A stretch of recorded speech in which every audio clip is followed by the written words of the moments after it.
She's a collector. Yeah.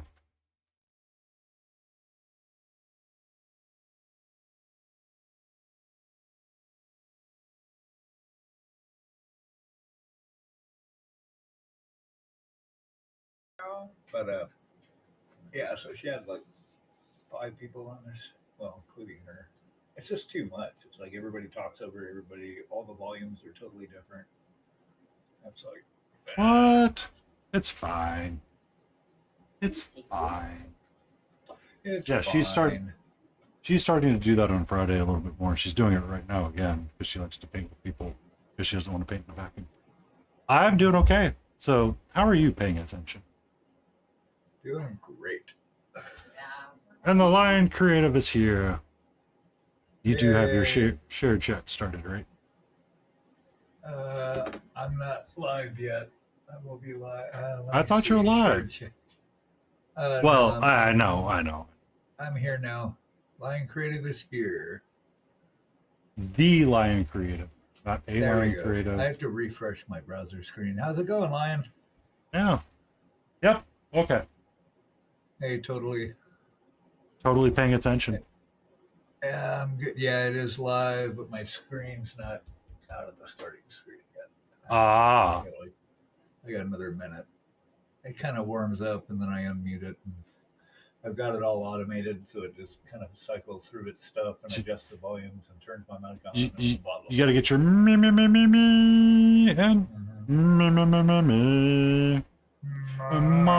Ma. You got Warhammer Death's Tide yesterday, so I've been grinding that nice. That's the video. Is that the board game or the video game? Yeah, which one is it?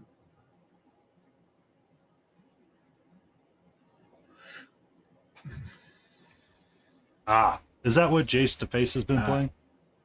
I know he's been playing Warhammer. I don't know which one it is though. He's been rocking. I saw him live. I haven't been able to stick around much. It's like I've been bouncing around. Well, Boneless has been playing a lot of RimWorld, but they just started a big commission now, so that's probably. I couldn't remember if there was one. To be honest, I don't know now. Was there a board game? I don't know. There could have been a skirmish set that they did for Dark at one point. I feel like every video game gets some kind of skirmish something box at some point. Yeah. Yeah, probably true. However, for the sake of clarity, asking is always the best policy. All right, live and live. Live. All right. I mean, there probably is. Yes, you are probably correct. All right, systems go so far. Let's see. Okay, system goes. In, what's going to break? Everything. Everything. What, you made a push on Friday? What's wrong with you? Oh, okay, Cloud Strike. Let's do that again. That's so funny. I mean, there's funny, and then there's what that was, and that I don't feel like was what that was. I mean, funny would be, oh, ha ha ha, we just lost service for a little bit. Not ha ha ha, all these people are now screwed and stuck. Yeah.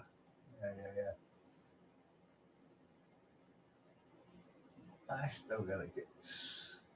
How am I even hearing you though? Honestly, I've got my desktop turned off, and your browser source volume is turned off, and I still hear you. Because you're coming through on my screen. That's why. Yeah, we also need to, but like maybe we set aside time and do the futs for the. Yes, we were gonna do Discord. That. Like a proper me and you futs. Right. When we all have the spoons to deal with it. Oh, you didn't have the spoons, and I had one spoon left that I gave you, and I'm like, never mind. That was it. Yeah. That was it. I lack spoon. Have you seen Spoon? spoon? Uh, I hear spoon and I think of the tick. Spoon. I think of spoon handle, and then for a long time, people would often talk about like emotional bandwidth, and they'd be like, when you have the spoons, I'm like, I do not understand why people choose the word spoon. Like, Yeah, what's I don't know what that means. it's just how much room you have to deal we with call it something. cycles. Yeah. Do you have enough cycles to do this? I mean, everybody picks something different, but the spoons tends to be the one that everybody latches onto the most. I'm like, why do we have to? Weird. Not in IT land. IT land was always cycles. I don't have the cycles to take that on right now. Does so and so have any cycles to do this job? I never heard spoons before. Oh well. And I moved my Learn mic new around things. because I adjusted my. So I found a new camera that I'm not using yet. I have to wait for tomorrow. The Lion Creative and Lemon Peasy and Squeeze It bought this like little $100 box camera Oh yeah. that's supposed to be pretty good, and everybody's like really happy about and happy with. I'm like, okay, I'll give it a try. What do you think? I'll use my Amazon reward points from my American Express reward points from Amazon, and I'll pick up the camera for essentially free. Yep. Because I was buying stuff from Amazon anyway. But so that should be coming tomorrow. While I was, had my downtime a little bit today, I was like, oh, let me get the cross gamble arm up on my desk. Nice. I don't have a long enough one, so it's not parallel right now with my desk. It's askew, and I'm like, son of a biscuit. I need to find whatever the cross member arm is called in order a right. ball ends to span my. Getting a massive alert here. Aggravated assault of a law enforcement officer. Last seen. Blah blah blah blah blah blah blah. Armed and dangerous. Georgia. Hey, it's by you. Okay. We got a blue alert on our phones, and this armed guy is running around McKaysville, Georgia, wearing a green top, dark pants, and a dark motorcycle helmet.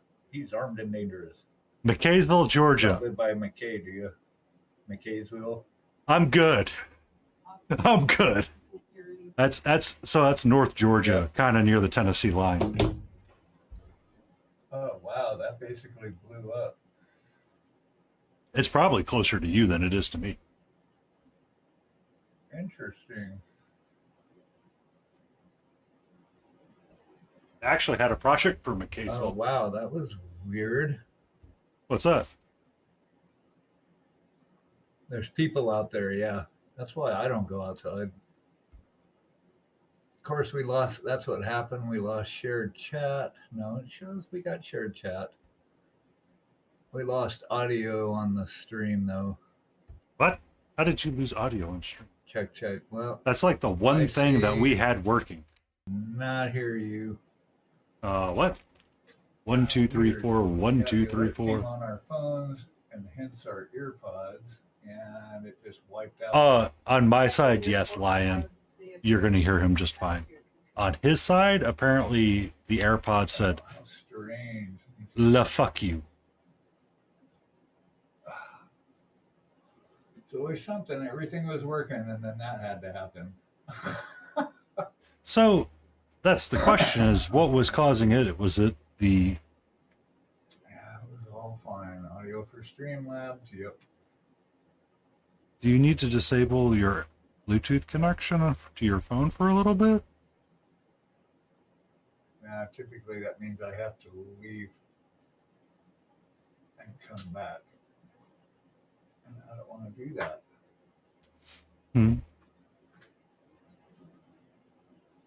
Let's see, can I hear the music?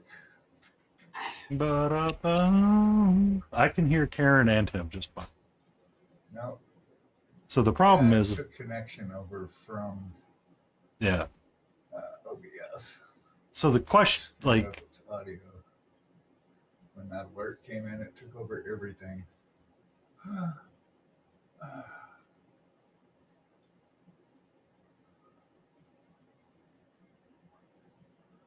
That's awesome. I just lost audio. Okay. so it's just going to be painty tonight. We're just going to have Smiling randomly talking in the I'm gonna have background. to stop the stream and restart it. Really? So I'm gonna leave and then I'm gonna come back. Okie dokie.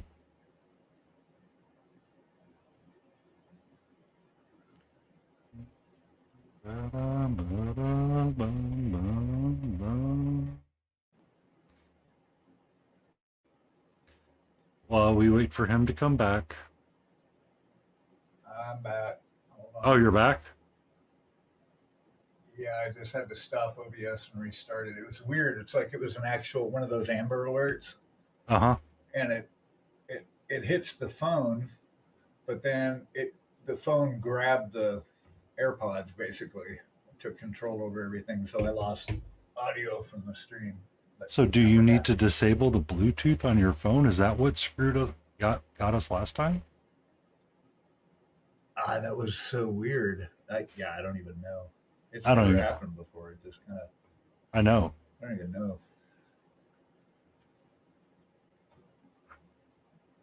What do we got? What do we got?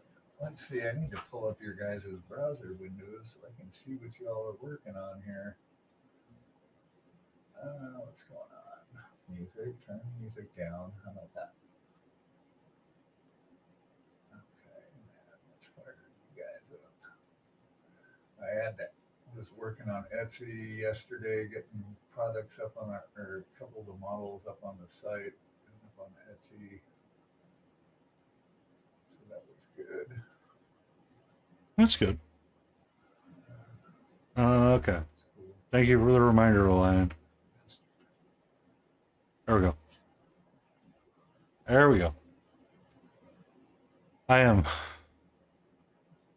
the terrible at remembering things.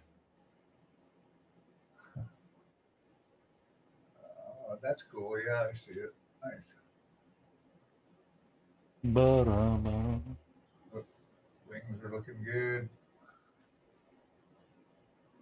What else we got here? What? totally paying attention, doing the Warhammer grind with Darktide. Lion's hanging out with us a little bit in the background. I am terrible at deciding what I want to print. There's so much, right? Everything. Print all the things. No joke. I got to figure out what I want to do for Nova next year. Like, do I want to start my model now and spend a year on it, or wait? I don't know yet. Everybody's starting their Golden Demons already. I'm like, really? Yeah. Oh, his head fell off. That's okay. Oops. No, it's fine. It was a little. I like that blue though. What is that blue you got on his skin, his scales?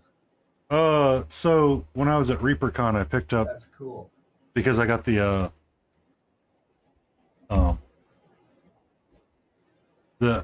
swag bag included the Master Series set, so it's Sea Dragon Blue is the base, with Shark Bite highlighting it up with a white blue. Well, Lion, that's why I put that's why I wanted to do that scavenger paint with everybody. We just all goof off and paint that thing.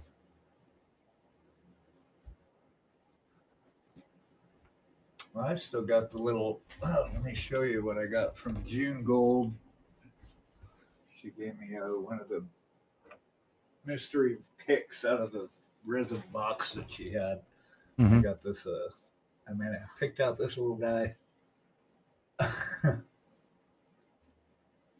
The little mushroom? Yeah. So a little mushroom with a tail mushroom. So yeah, he's like a grumpy shroom. I think this is his mouth. I'm not sure. I think these are arms. I think that's his mouth. I'm gonna go with that. never seen it much with the face, so we'll see. I mean, I finished painting. They had a whole box full of these. I'm done. That's good. You're gonna finish painting what? I finished painting a fungal thing as well. Like I had something from. Oh, did you? So one of the classes I took was the painting. Was a comic book style painting, and she picked a fungal lured kind of thing to.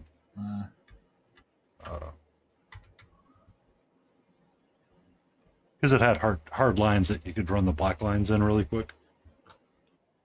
Oh, cool. I was like, okay. It doesn't look bad. I just don't. I'm just like, I got to a point last night. I'm like, it's done. I'm done. No more. No more painting. Not this. I mean, I've been working on this guy since ReaperCon because I had him at Reaper and I painted him all in the blue. And I just never. Right. Like, I was painting all the bone last night. I was like, son of a biscuit, there's a lot of horn and bone on this thing. Oh, yeah. Well, it's like this wood. I finished her scale last night, so that came out pretty good.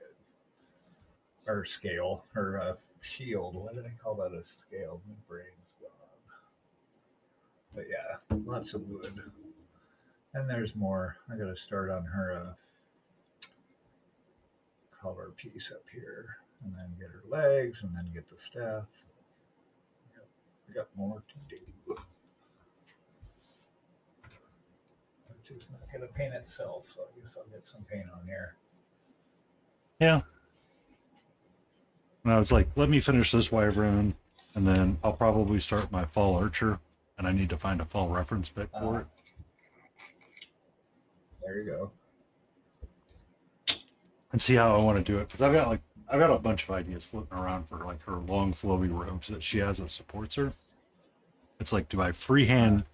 I need to do some amount of freehanding up that, but the question is, what do I freehand, or do I go with the original thought, which was to blend the colors, kind of like his scale, like his wing, and just do like a dark hunter green up top, and then get to the bottom with the red oxide and transition and use yellow as the in-between color. Yeah. To get like that dark brown fall color going, but we have to paint and figure out where the brush takes us on that one a little bit. Yeah, that's what a lot of it is too, right? I mean, it's just painting by feel, basically. It's kind of like, okay, well, where do you want to go now, model? What are we painting now? Yeah. Like, I don't know. I typically will just start with a color and like, okay, I guess we build it off of this. Well, I've done that too. Like the Fey Dragon, I think when I pick it up tomorrow, I know what I want to correct my problem with it, because the purple wasn't working for me. I think I want to keep the purple, but do like a purple to blue I'm either changing her scales to be yellow, like a brown yellow. So like ochre. Like an ochre. Yeah. So do like this piece, like her, like the fleshy kind of soft bits is like an ochre-ish high yellow. Yeah. And then keep the coral and the blue. Okay. I think the purple is what's throwing me out of the loop right now. So we'll have to try that tomorrow and see how it feels. Because that purple's just not feeling. I'm not feeling it on the model. It's like, no, this isn't right. Yeah, sometimes you got to do that. Just repaint it. That's a thing. It's paint. We can do that. I'm really happy with her armor. I like her shield. I'm getting total wood vibes from all this. So I'm good with that.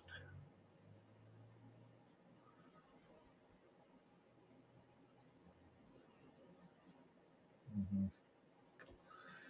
All right, let's get her shoulder. I've got to get her arm piece too before I get her legs. Yeah. So what are you doing in October? I do plan to do that, but probably in October. That was something you guys So, were talking about, right? um, if you look on my Instagram, there's a post that has a link to an STL file. So when I was at ReaperCon with Lion, I got to meet him, which I plan on doing his bust too. Maybe this year, I might. If I do Adepticon, I might enter it in Resin Beast, and Yeah. have fun with it. I need to see what this project's going to do. Like I literally need to see what the project's going to do before I commit to a convention. So we met Monster Den Minis, who gave us gave a good number of this dancing scavenger that may or may not be a Jawa. And I thought it would be funny Oh, okay, I see. to paint it and have like a small little competition and tag him in it, because it's just meant to be goofy, right? And just Fun. have everybody like, because so the story of it is that he was on stream one day and there was like a channel point redeem or some kind of redeem. I forget exactly what the points are called on his that he uses, because he always uses channel point redeems. And someone said, draw a dancing Jawa or a stripping Jawa or something. So someone then created, monster marks. So then he did that, and then someone goes, that would be a kind of an interesting figure, and they made it. Like someone from his community or somewhere made the figure for him, and it's like, oh, that's actually really cool. So to perpetuate the joke forward, I feel that we should all paint it together and send it forward and be like, here you go, Monster. Thanks for the motivation to paint. Oh, that could be fun. Yeah. If you want to join us, you're more than welcome to. The STL is in the Instagram post, or if you need to, I can copy and paste the stuff to you in a DM. Okay, so I can go to your Insta and get it. Yeah, there should be a Cute from Hack and Slash is great. Okay. You'll see the Monster Den logo in the background. From Hack and Slash. Lumberjack Bus from TV Dagger stream. Oh yeah. Mm-hmm. So. Yeah, I met Jamie over at the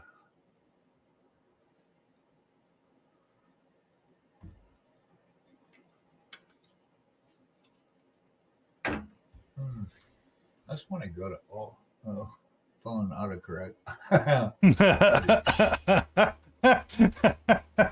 I mean, how many ducking times do you have to change the frickin' setting for it to understand the word duck? Right? It really doesn't want you to be seeing that. I know.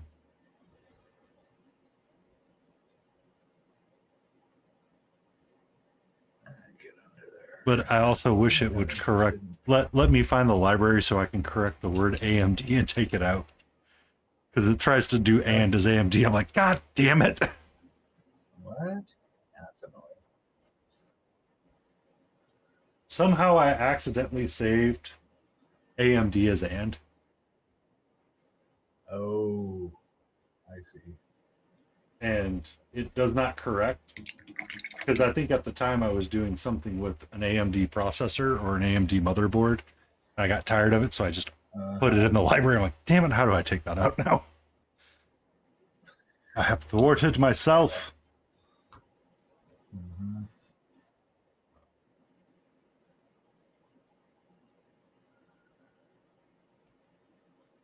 Okay, let's see here.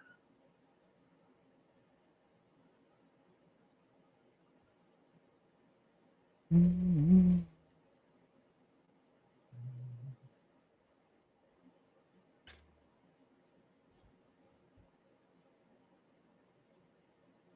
Bronco McBuff.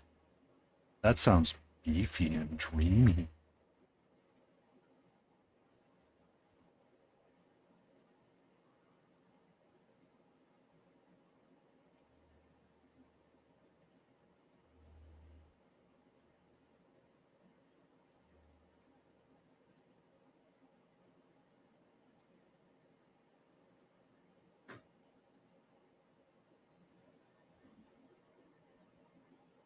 Oh.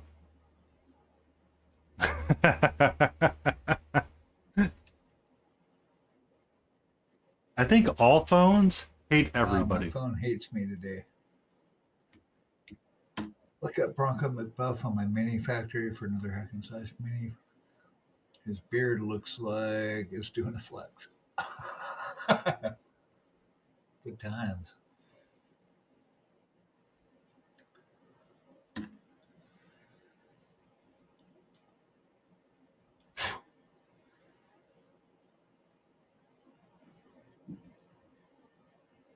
Oh, that's a flex. That definitely is a flex. That's a dreamy that's a dreamy bust.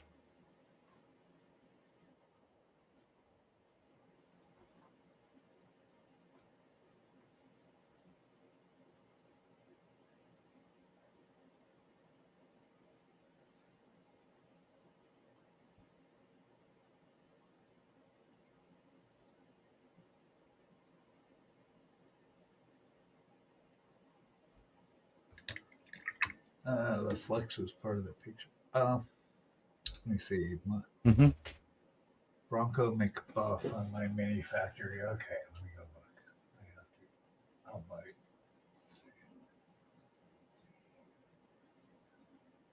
Let's see. What we got. Where your dumb search? There it is. Bronco. Bronco. What? Bronco McBuff. Mm-hmm.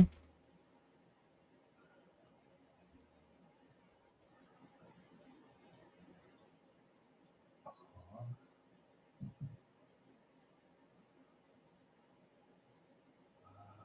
I'm not getting anything.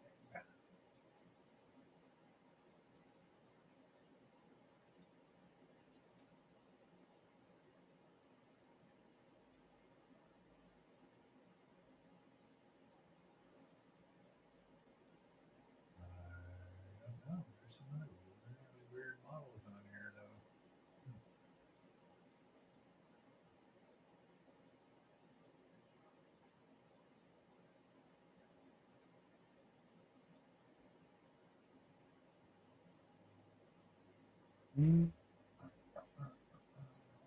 Hey, Hey, Frankenstein, how are you? hi. How's it going? Mm-hmm. I remember the runic raccoon with the Awesome. pizza. One day, Smiling Beagle, when we get to be big time streamers, we have to convince this person from Hack and Slash to make us minis as well. Yep, indeed. Yeah, I actually looked up trying to see about being an affiliate for Monument Hobbies. It's like you have to have at least 1,500 followers, something like Yep. that. It's like, oh, okay, gotcha. So Crucial Blue is currently on that grind to try to get to the 1,500 mark so he can make the enter into that program. I think there's a few other things, but that's the largest barrier to entry right there. Yeah, someday. I mean, honestly, I've only been affiliate for like 4 months. Like, Yeah. it's pretty new still, so. Because, I mean, Chimera's goal was by the end of the year to try to get to 1,000 followers. Mm. So I feel like in order to get to that spot, we're going to have to do some variety stuff. Yeah, I don't know. Good, doing good, good. Mm-hmm. Are you going to try to Elden Ring it up again tonight, or you play that Silk Song game and get good?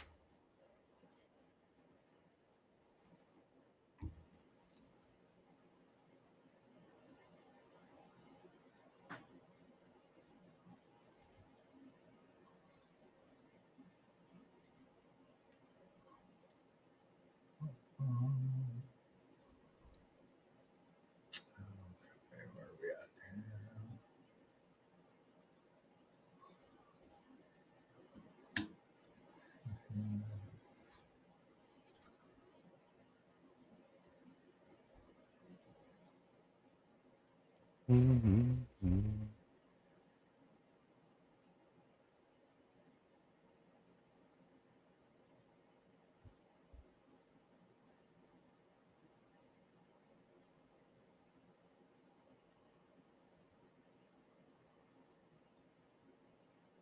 Silk Song, Hollow Knight.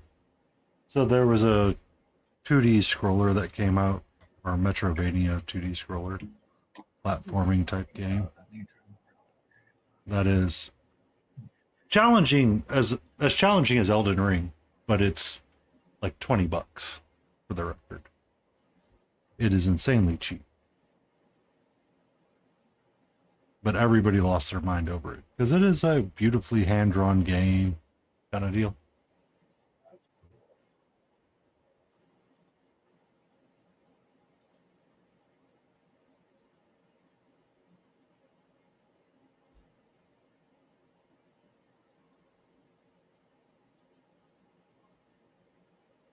Yay, get your sculpting done. I look forward to seeing your next piece. I'm going to leave you guys on work and try to get some sculpting. Awesome. Yes. Do that. I want to see it. Yeah, it is a part of Hollow Knight. So Silk Song is the a new version of the story. I'm not sure where it goes or what the point is. But your half sister or your sister of some kind is now traversing through the lands to correct some wrong. I'm not sure. Like, people have tried to explain the lore. I'm like, I don't care. I don't care. All I know is everybody's upset about the pogoing in the game because this character does a downward slash opposed to Hollow Knight, the OG Hollow Knight that did a bounce straight up and down, and it's like confusing people, making their brains hurt.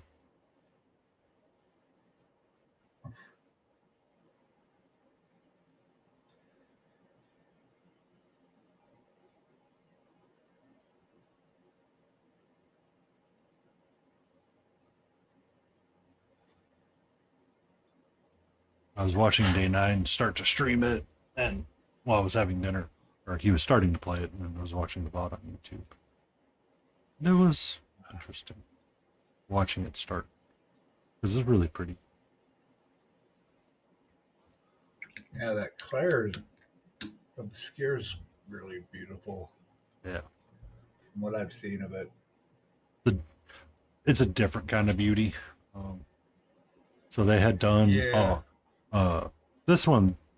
So one of the reasons why it took so long is they did all hand drawing for the artwork. Yeah. That's pretty awesome. So all of your assets are hand drawn kind of deal. And there's like 4 people that worked on the total project. When the game released, it was 1 million plus concurrent downloads on Steam, broke the Nintendo Switch store and broke the Steam store on the same day. Wow. Yeah, like they wanted this game like bad. And it still has the same amount of concurrent people, and like everybody's like, this is what a game is supposed to be. It's not whatever the AAA crap that you get shoved out kind of deal. Like it's a complete fun game. As it is, it's just hard as all get out.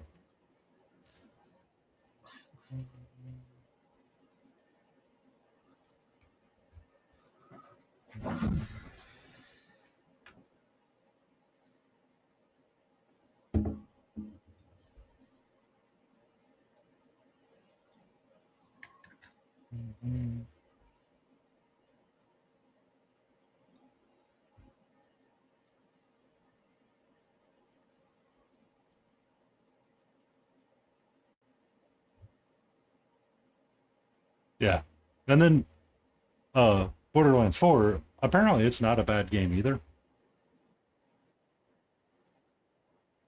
Okay. Might be just me and you smiling. Layden just said she'll be late. Or she might not make it at all. Okay.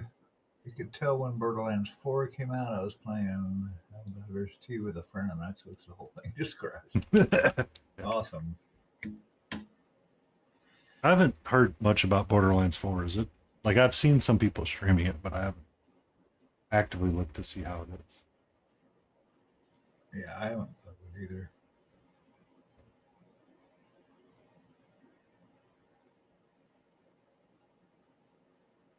Mm-hmm.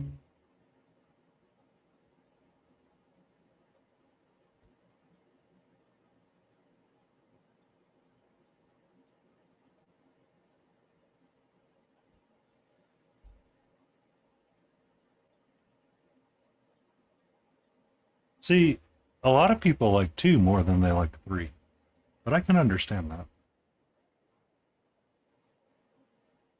because they don't like the direction that the story took in 3.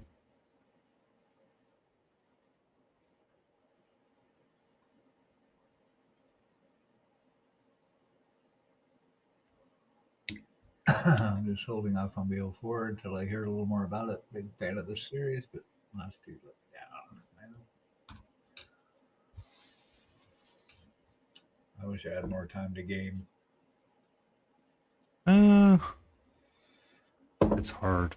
Like I was trying to play Borderlands 3 and, still stream and like play and like paint and all that stuff, but sometimes what would end up happening is that one would overtake the other. And it's like I don't really want to lose the idea of making art and creating art, so I can sit in front of a computer screen. That's a personal view.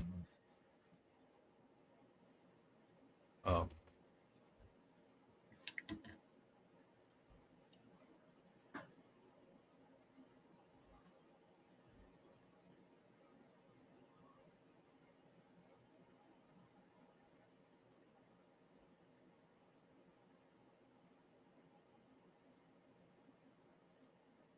ah, okay.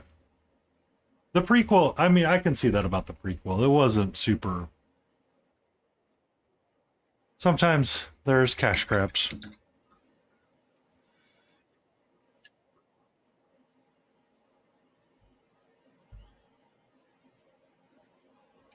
I can see that. I can see that. Because the prequel, they actually introduced the ice weapons after they swore up and down they could never do it.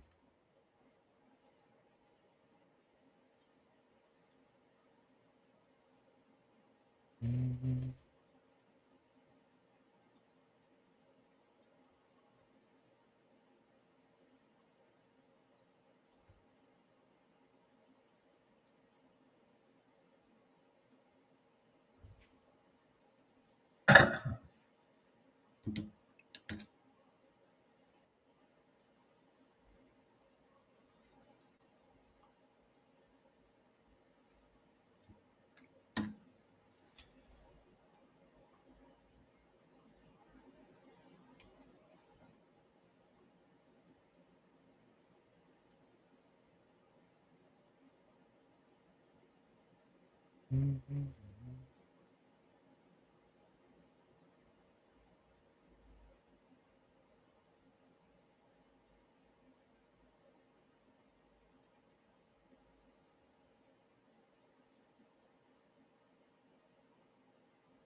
What's up, Kookie?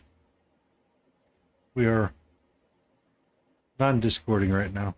Myself and Beagle are just hanging out and rambling along on Dream Together stuff. Yeah, Okay. You are always welcome to go to sleep and lurk. Kukia. Okay. Have a good sleep. You lurk. You do that. You lurk. You lurk. You lurk. And if nobody is, give Kookie a follow. They're an amazing friend. They're just a ray of sunshine sometimes, and you're like, I don't need to be this nice. They're always so friendly. And if you ever want help with hobby motivation, they will aggressively help you with the motivation. I am many things, but sweet is not one of them. You can believe I am sweet. I am the darkness. Fear me. But I feel like anybody that has to say, I am the darkness, fear me, has immediately lost the argument.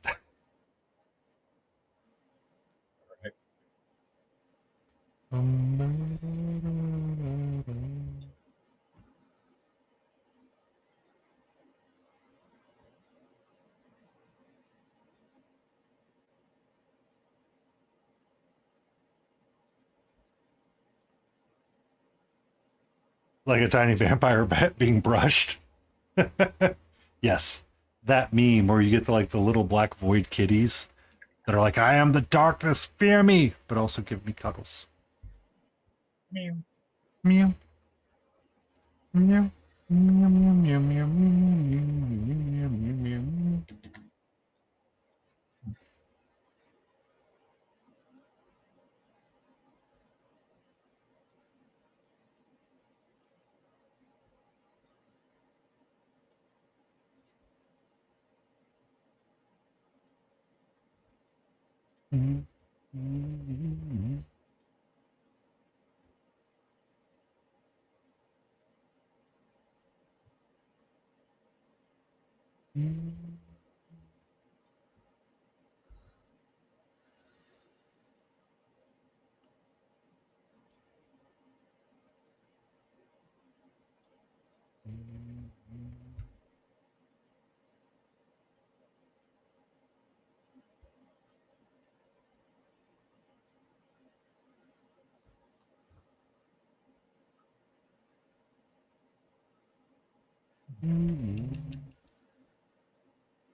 Yeah.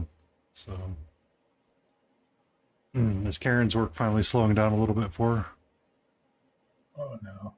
Oh. No, the DDC will keep them busy through probably through November. It's when the what is it? It's out of Manhattan. The DDC is like a Manhattan specific project. Like, well, not just Manhattan because it's all in the boroughs. So like, Mm-hmm. one project might be in Queens, one might be in Brooklyn, one might be, and this is the time of year when they typically finalize all those projects. So she is swamped. I understand. I got a screaming Tomorrow project. is a work day. Yes. Be safe, Cookie. Get some rest. For people that have jobs. She has a job. Well, I'm sorry. He has a job to use a voice changer and help someone. I don't know what. But they have to work and deal with all this stuff. Office stuff. Yeah, I remember that. I wish I didn't have to deal with office stuff. I'd like to figure out how to turn this into side money somehow. That's the key. I don't have to get a job. I just got to make money. I mean, that's what I told my mom one day. I mean, I started getting texts from her. She's like, what do you think about this mess right here? I'm like, that's this. Do you think it'll work? I'm like, this is what we call a trap. I get paid $400 an hour. Like, I get paid $300 an hour to answer that question. Should I pay it? Should I tell my parents? You need to pay me like $300 for that answer. Yeah, sorry. It's like a really weird project where they're building a divergent diming. And I'm like, really? You guys are going to... Okay. So you're not going to actually fix the problem. You're just going to go with the next closest solution.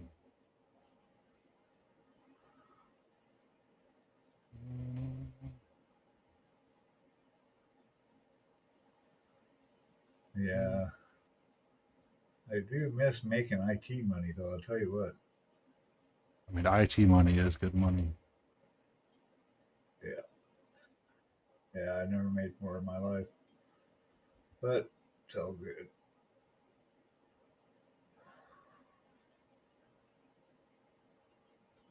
We bought all the stuff, so we're done. Yeah, so tomorrow, hopefully by the time I stream, I'll have a new camera set up and I'll be able to take a photo of it. But I got my cross gimbal up, or my cross arm, and I need to find one that goes 60 inches because my desk is like 60 plus inches, and they want like $300 for that. I'm like, son of a biscuit.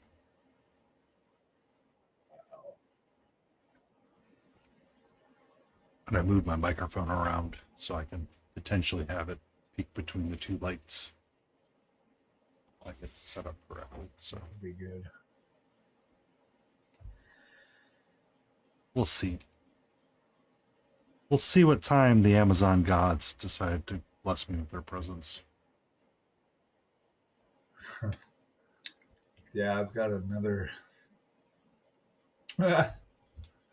Oh, Kukio wants to join us.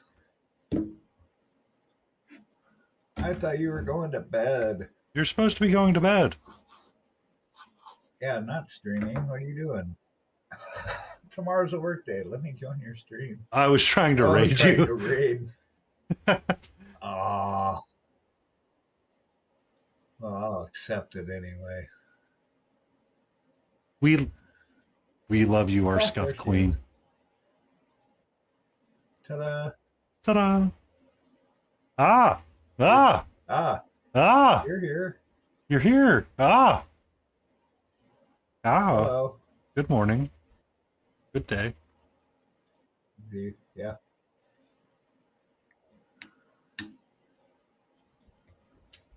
So it's mystery. Oh, what's this one now? I'm getting all these notifications here. Trial.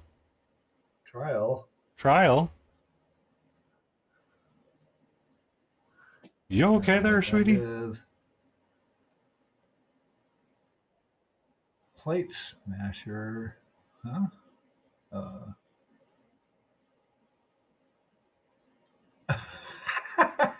Is she okay? Plate Smasher wants to collaborate in Painty Paint stream together call. I'm not clicking to accept that. Why is it coming up here? Oh, you want to let him join? I don't know what that is. I'm gonna click. They are a person that streams with Cookie at times. Okay, so we've got didn't do anything. I don't know what's happening. It's all right. I don't have to.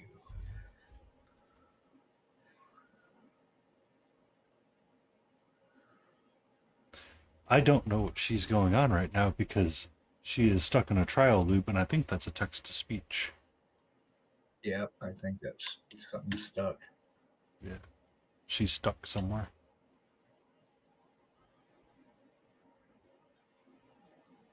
Ah, she is now not here.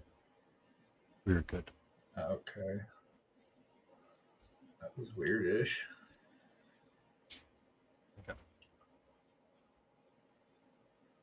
Okay. Yeah, be safe. Be safe. Be safe. Go get a lurk. Go get a lurk and relax. My computer is dying. Sorry, we're trying to read you. It's okay. We appreciate the thought.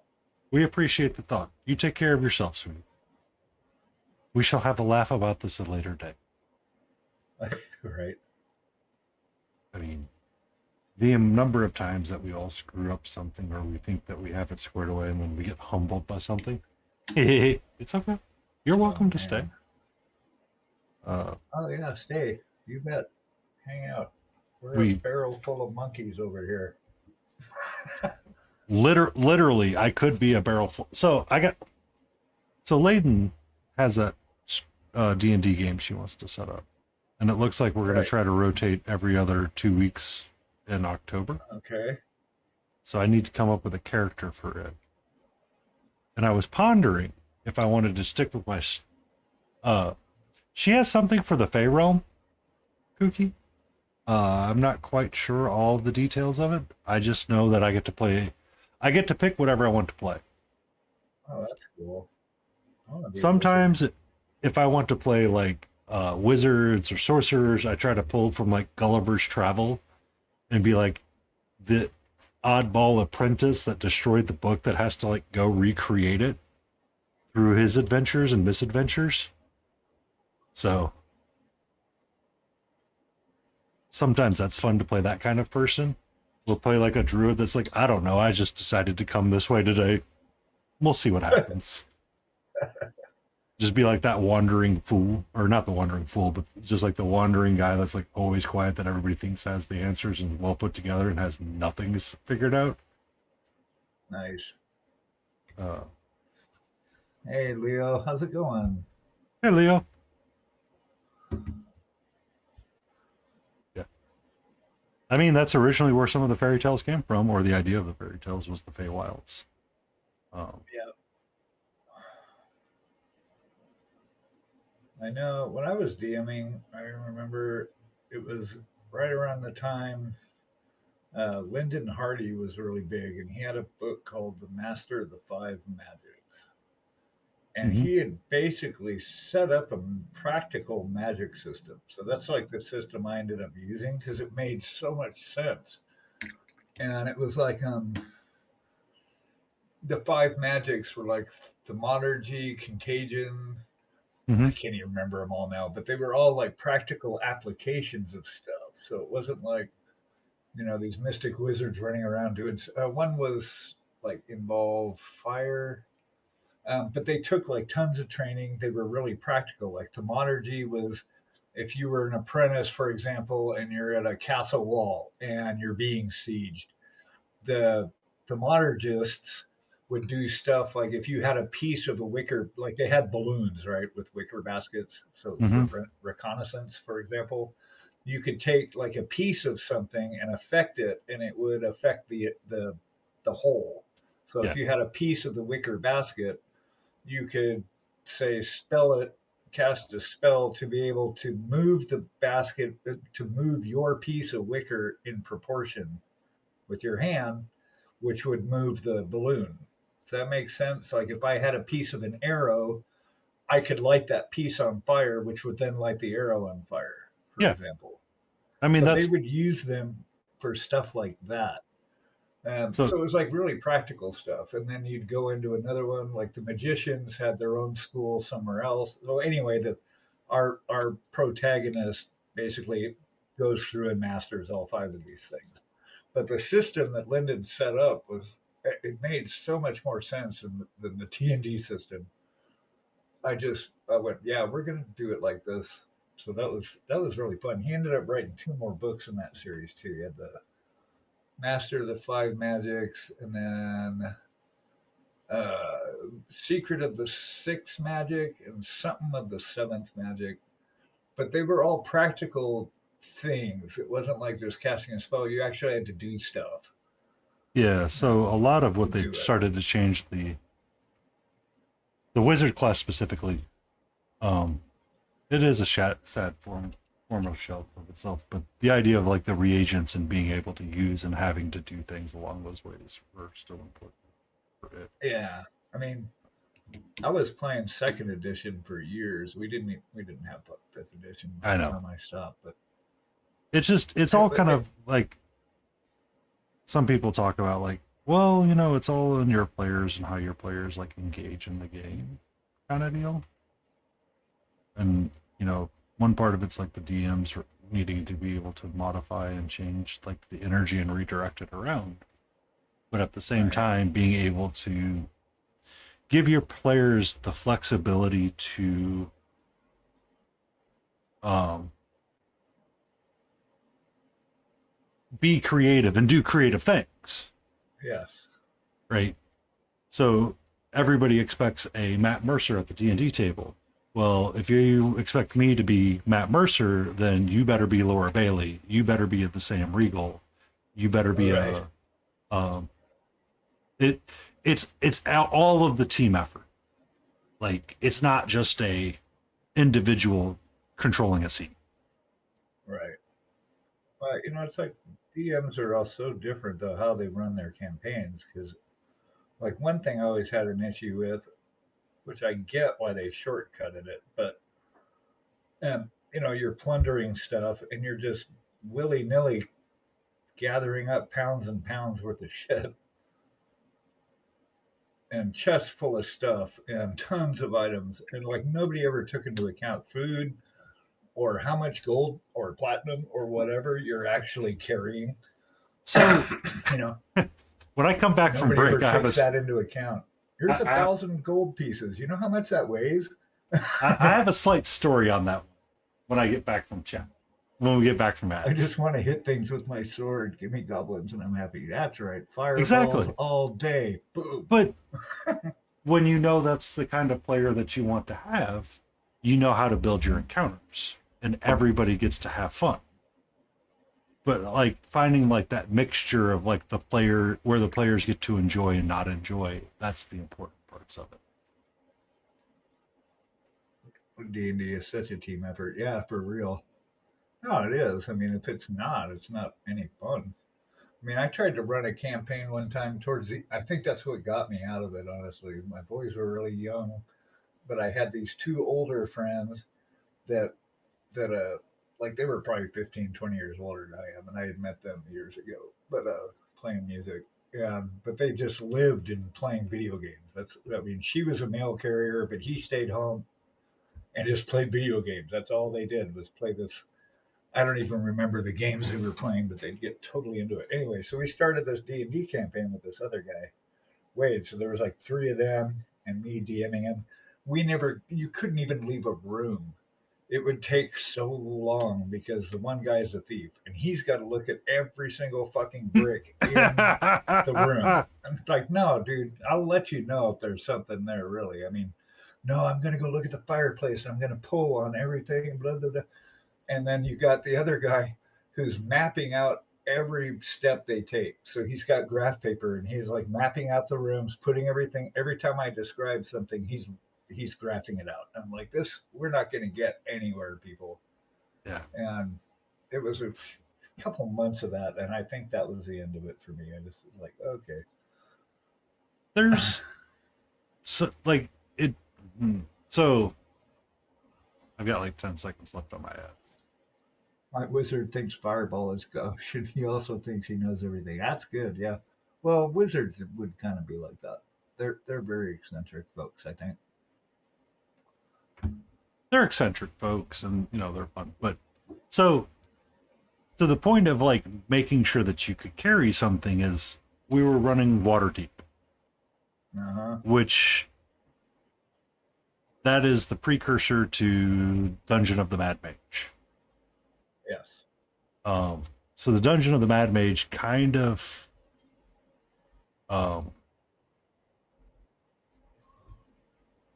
it's very much a role play heavy one. It can be very role play heavy, whereas the Waterdeep proper, like the Dungeon of the Mad Mage, is not really role play heavy because it's like everything down here is trying to kill you.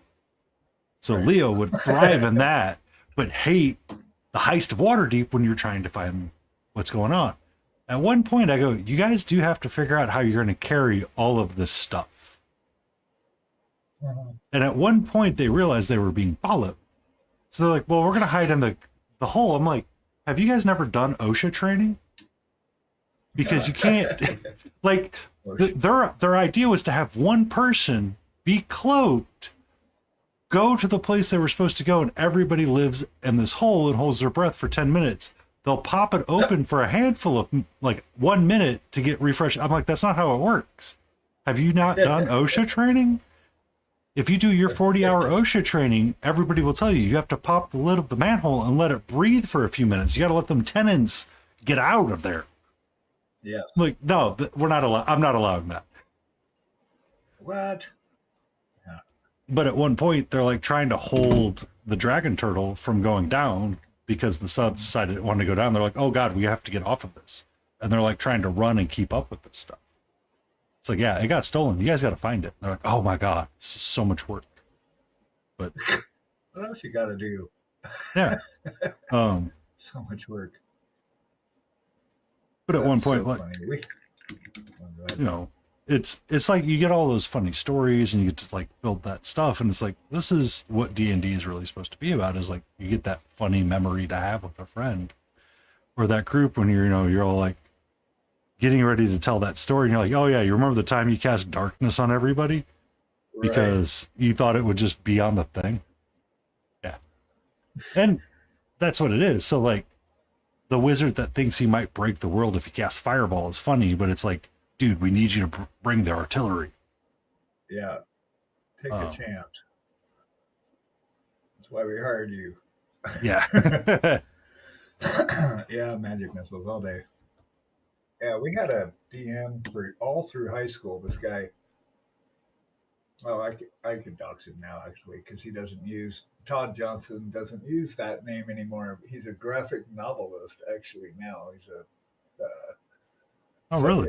in the zombie genre, and but he was our DM all through high school. And we had two different parties. It was like all the same friends, but he split us in half. So we had a chaotic good party and a chaotic bad party, or good or bad. And he would run two separate nights. So we were running our own campaigns going on. And then every once in a while, he'd pit us against each other because he had this weird fetish for watching player characters fight each other. So we'd end up meeting up somewhere in the campaign. Our two campaigns would combine and we'd fight each other and then move on. But it was a blast. I mean, it was like 4 years of nonstop. So good. Then we had a Ragnarok when we graduated to high school. We had one big party in his garage that was all of our player characters, and we all dressed in character, and we showed up for this giant final battle that he had coordinated. And anyone that lived got to live in his DM's guide forever. So it was really cool. Yeah, my guy lived. I had like this 20th level wizard. He was pretty awesome. He knew how to cast fireball. Pretty much. We also used like. Did you ever see the? Did you ever see that 1981 Excalibur? It was a British movie. It's all kind of tinted green. If you haven't seen it, I believe I have. It's pretty epic. It's got Merlin, right? Morgana and the whole thing. But Merlin had a Oh, go ahead. Oh, good. Go for it. Oh, the Merlin in there. I forgot the name of the character. You know who he was, but he had one spell. It was a spell of making, is what he called it. It was basically the one spell he would cast for like any great magics. It was this Anal Nathrak Usfas Beta Stakil Bienve. Something like I think that was it. Something like that. And Good evening, Solo Tear. Hey, Solo. But yeah, so we typed some of his magic stuff too, incorporated it into things. Anyway, those were good memories. Yeah. I played some more later on, but nothing as epic.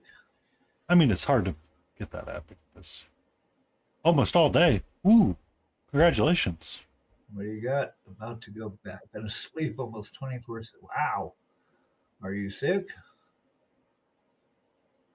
Hashut pre-order.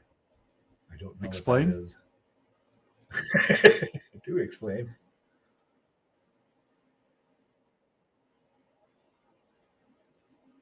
Oh, you don't sleep. Okay.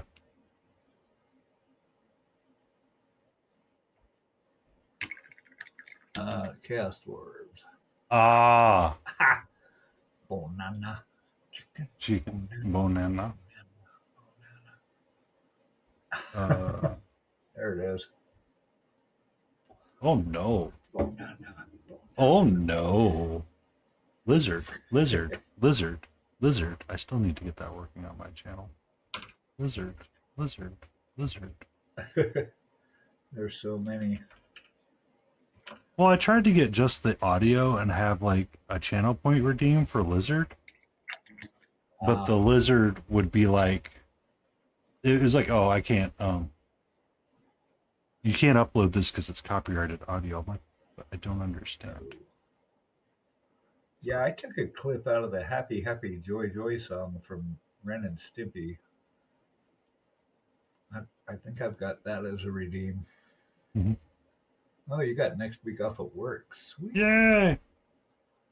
Tell us all about it before you go to sleep. Or do you need to go to sleep? You do have to work tomorrow. Remember.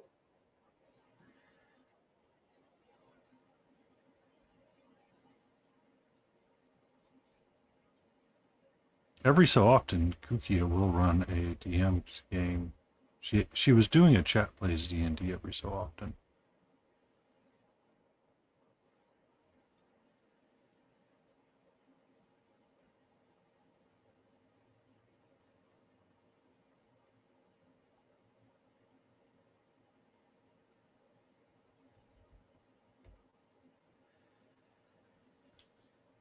Uh-huh.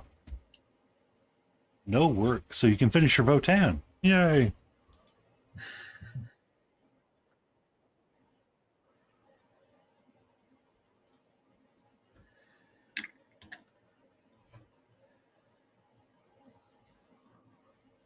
So a lot of procrastination is in order. Dragon starts terraform. What? I gotta catch up here. What's going on here? Italy themed medieval city. An ancient dragon moves in. Party is from all that city and love it. Dragon starts terraforming the city into a jungle. That's never good. Party Well, I has to mean, find out who the dragon is and stop her. So it's like that'd be like a changeling kind of person too, right? So, I mean, how do you miss a dragon in a city well, dragons unless could take human form. that's what I was just gonna say? Yeah, somebody that is taking human form. Well, that sounds fun. So, I mean, the dragon could be like one of the city officials trying to terraform, and they're just, getting things rezoned so they could do whatever they want. There you go. That's one way to do it. Have them be a part of the corrupt government.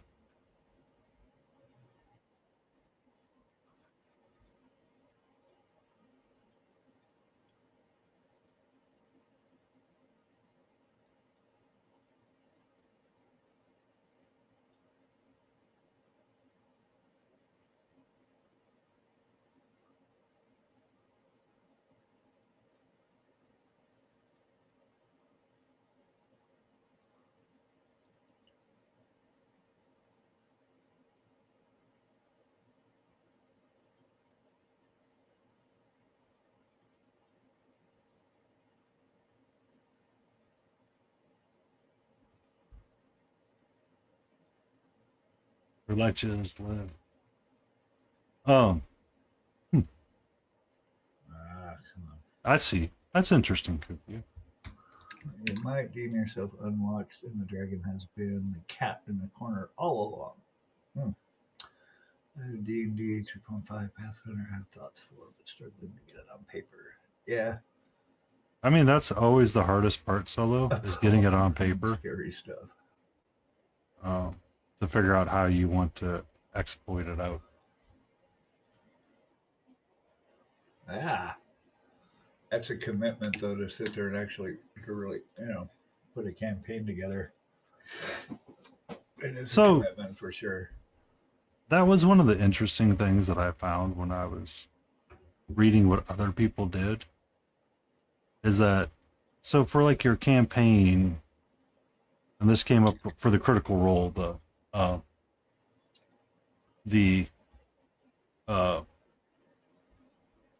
what Matt Mercer said is I had a general idea of where I wanted them to go and the story that we wanted to tell. So we came up with goals of the campaign, and that's essentially what we were going to follow. What happened between goal 1 and 2 was not anything that was supposed to happen. So he had to like the story started arcing in a different way. Like he did not know where the players were. Like he kind of had like the general idea of like a salmon swimming upstream. And then once he got upstream, he knew where they were at. I see. So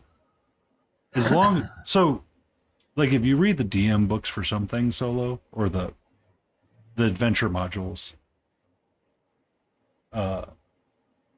The idea is that you start your backstory and get it written. So the world was destroyed and the asteroids did things. Question mark? We don't know.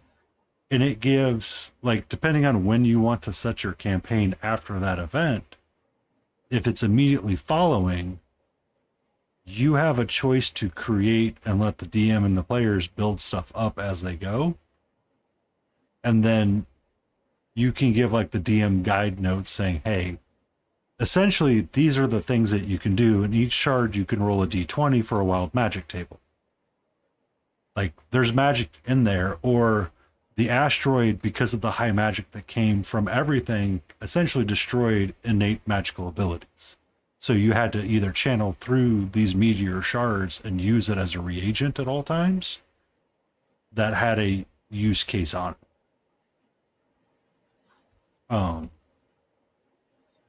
To make it something worthwhile. Have you ever watched Fairy Tale Solo? There's an arc in there that would be interesting to you, or would be of interest to you.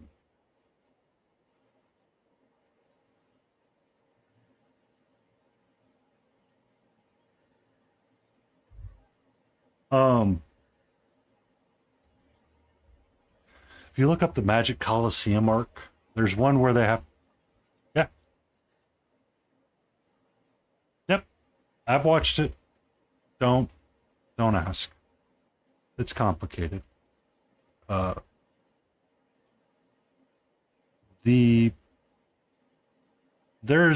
an arc in there where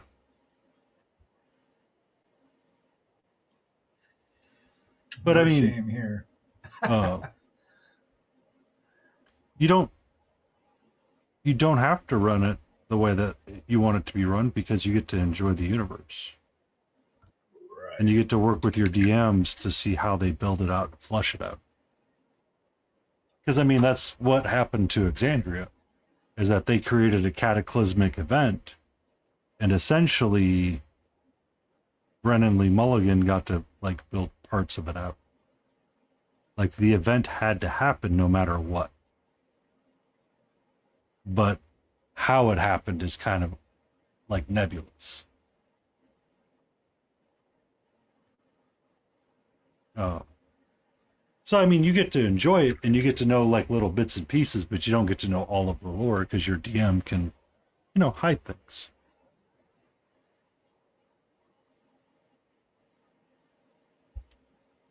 Right, so if I glue this back on, is it going to cause me any issues?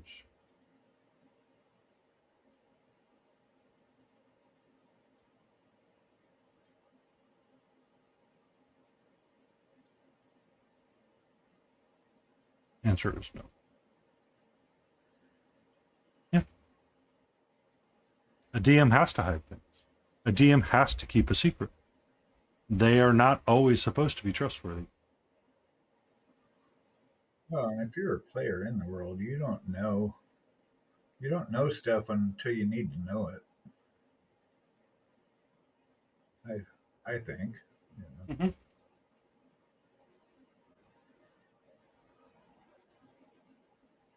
That's so fun. Now I want to play. Hey, I need to do some gluing. Please be careful. Collaborative world, yeah, because it's going to change shape as they're playing. That's the whole point. Is you're just setting up a framework. I mean, I could sit and play Baldur's Gate my whole life and never actually finish it. There might be a goal of ending Lilith, and that's how you win the game. But I may choose not to do that. I may choose to go live over on the west side of the map and just hang out over there for the rest of my days. I mean, it turns into whatever the players want it to be. You can guide them, but ultimately it's kind of what they want to do as a group. I mean, to that point, Leo, that could be the argument that you make, is that hey, get your nose out of there. Or the barbarian.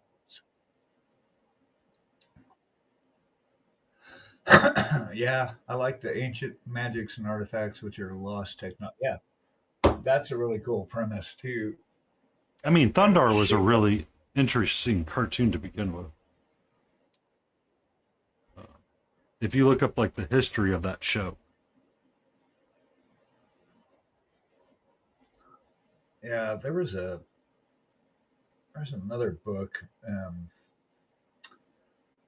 a Canonical for Leibowitz, and it was like post-apocalyptic, post-nuclear war, but it's like way far in the future. And so the Catholic Church had actually designated themselves as the keepers of knowledge, where they basically just sent out monks and would try and grab all the technology and literature that they could. And so they were at some point sitting on the plans for a nuclear warhead. mm-hmm. And, that was like ancient magic to them by this point. They knew it was evil and it's what ended the before times, but it would mean ultimate power. And so they were, yeah, anyway, it was a really cool story. But yeah, all that stuff was like, ooh, what's this magic artifact? It's like a Yeah. blender or something. It's a something blender. mundane. Yeah. Mm-hmm. Anyway, yeah, that's a cool premise. I like that. Oh, by the way, Kukia, I have this to paint at some point. Have a good night. You lurk as well. Sleep well. Are you out? Okay, good night. Thanks for Oh. hanging out with us. Ooh. We'll start it at some point. Ba-da-da-da. Have you finally calmed down, my love? Are you feeling a little bit better?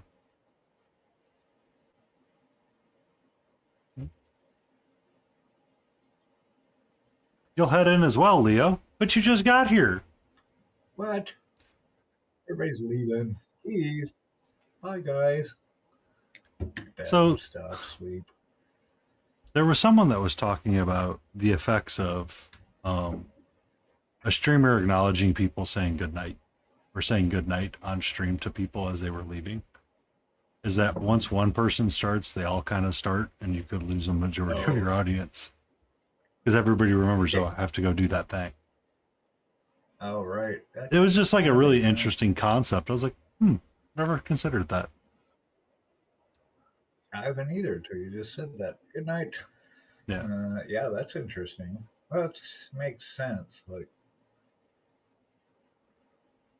as we are social creatures and we frequently, look at things to do.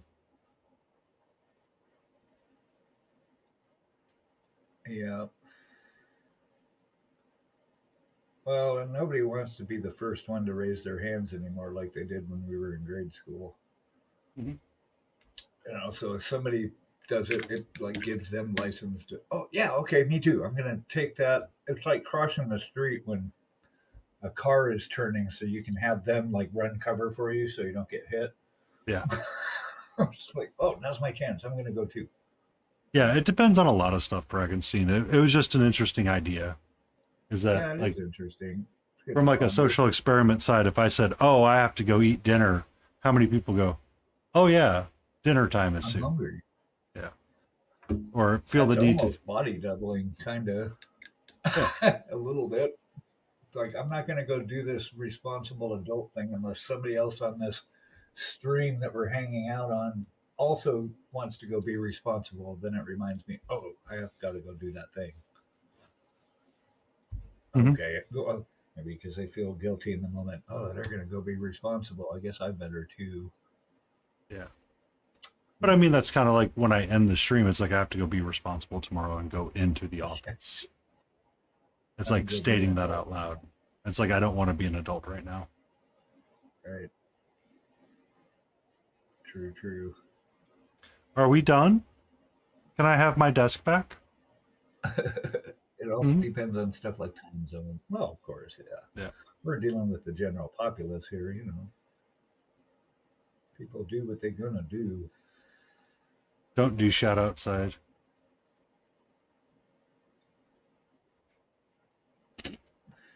Oh, excuse me.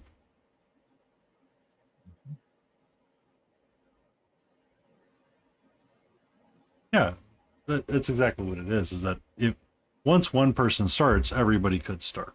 And it's like, oh, like on the weekends. Shout out. Oh, that's like I've seen people say I don't do shout outs outside because of this. What? But I feel like Doing you should shout always outside. do a shout out. And if you get rated in, acknowledging the raid is Yeah, that's just being polite. it's being polite. A good medicine.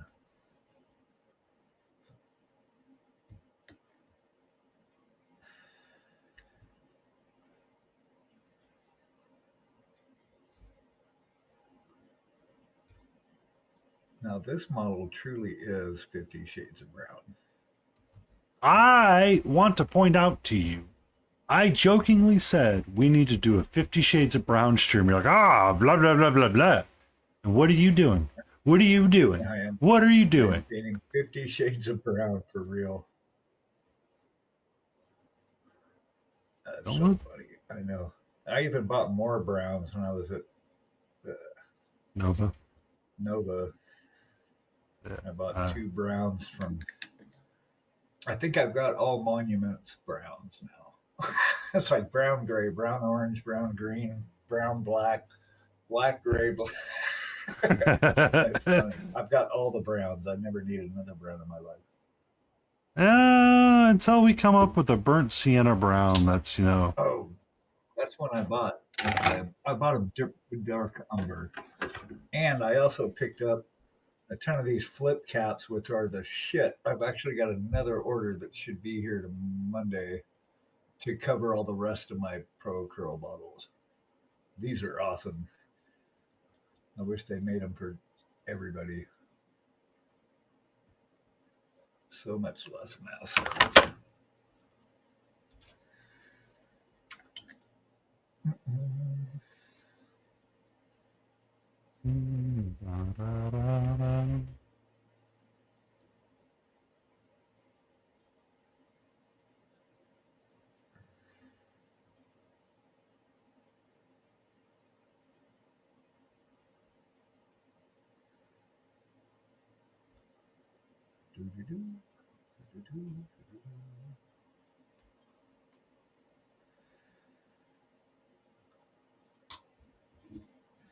I've literally been sitting here watching this whole time with a sleeping baby squirrel in my pocket and have done nothing, not even blink. Oh, I got to start being productive while I listen.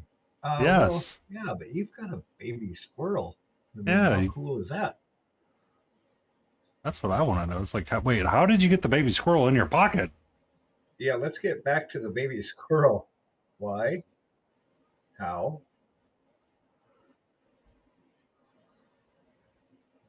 I know people keep them as pets, but I've never seen them like be nesting in like a pocket. Nesting in a pocket. That's funny.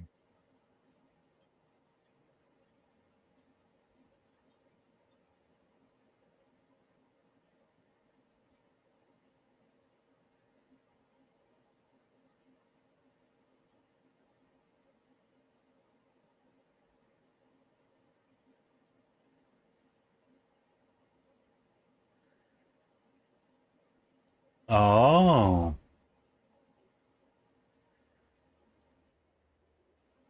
Mama and Daddy weren't around to help find it. Oh, sad.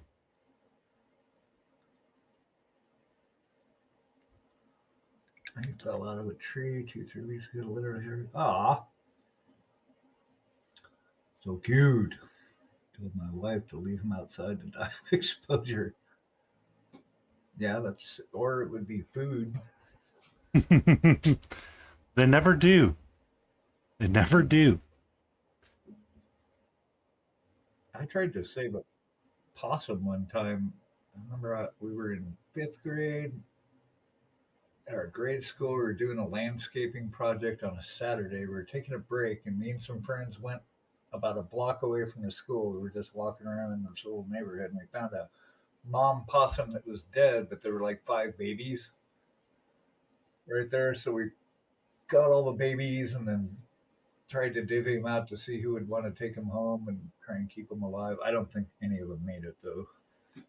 I wasn't allowed to bring one home, but a couple of the other kids did. And they said, nah, they didn't make it. 4 or 5 weeks old. Hair. Awesome. Oh, that makes me happy. Yeah. I feel happy about baby squirrel.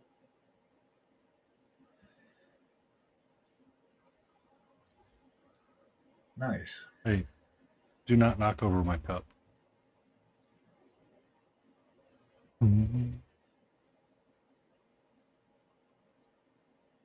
Hi. How are you, sweetie?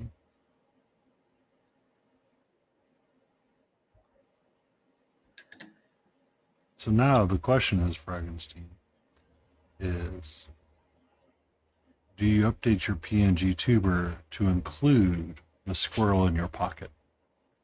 That is the question. Squirrelock Holmes. I like it. Hi. Thank you for that headbutt. It was super helpful.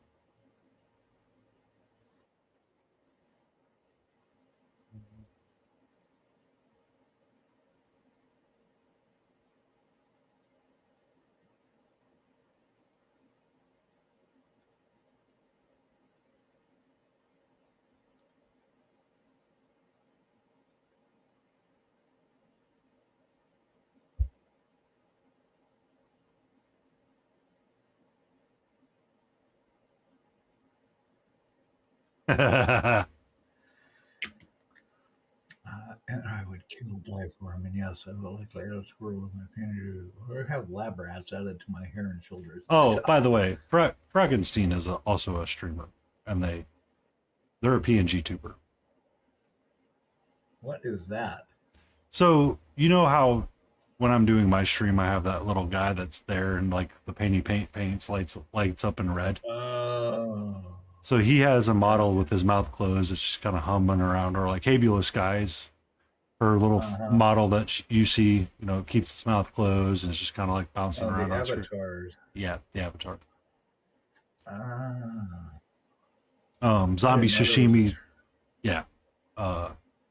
Zombie Sashimi did something similar. Because apparently he's moved his hobby space around and he doesn't have his camera at him right now. So he has like one that's like the old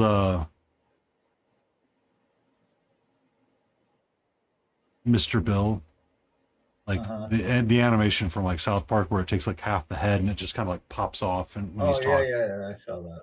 Yeah. Yes. Yeah. Which he did hobby hijinks one day and I'm like, we need to adapt this for stay in frame. Have a random table come up and we just do random challenges as we're painting. Right.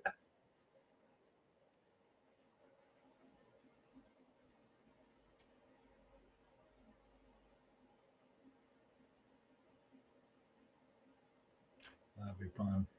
It was something that I thought of when he was doing his, and then Reaper sold like a hobby hijinks game, and I'm like, I'm not buying that. I'm not buying that. I'm sorry, but we're not buying that. We can come up with our own. And just goof off. We all like do the same thing, pick a figure, and just like paint the same one. Right.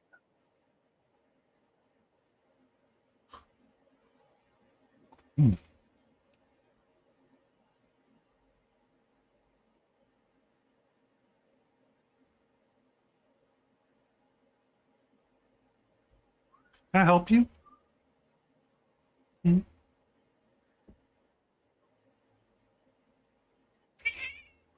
Hello.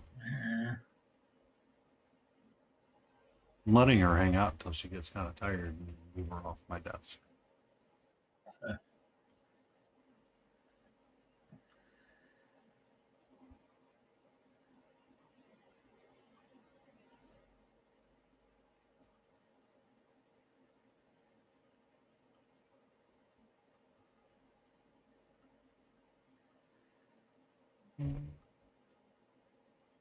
Bum ba dum, bum da dum ba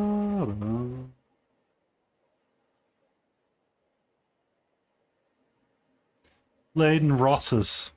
How are you? Hey.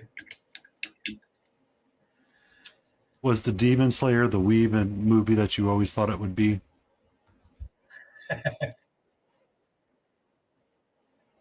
I saw. Okay, so long time ago there was a movie coming out that was My Hero Academia. It was one of those movies, like the Tale of Two, whatever. Um, but you got to see it in the movie theater. I'm like, oh, let me go do that. I'm gonna go, see it with this person. It's gonna be really fun.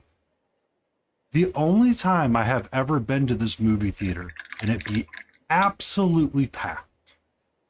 I'm like, where did you guys get out of the parents' basement?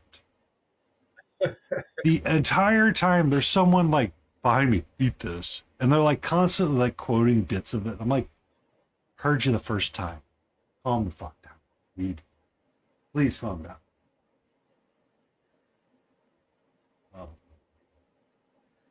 it's all, I mean, it was a good movie. It's just, you want to like go see the movie, go see and enjoy the movie. You know what I mean?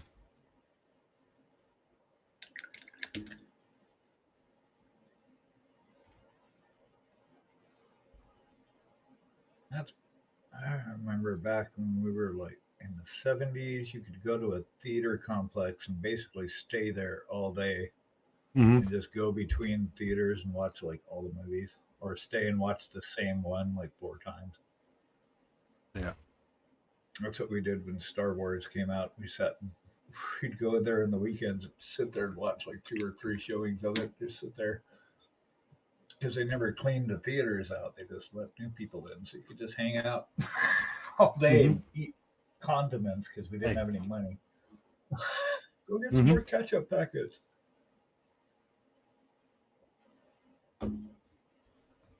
Ah, those were the days. Now you got these giant cinema complexes with 50 theaters and what the heck? I'm the big tired. Oh, you didn't get your little nappy in today? Oh,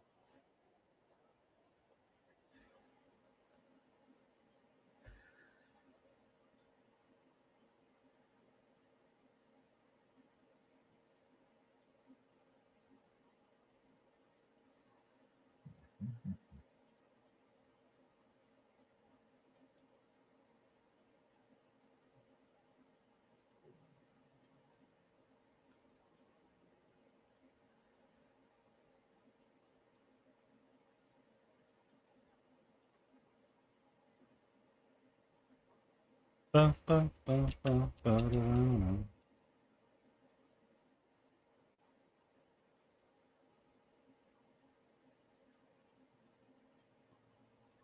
Was the movie good at least?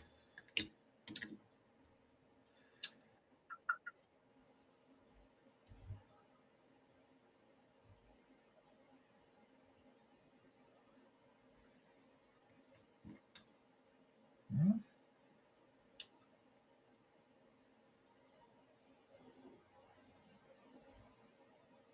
Was the movie good? Or were you too like plotting your arrow trajectory?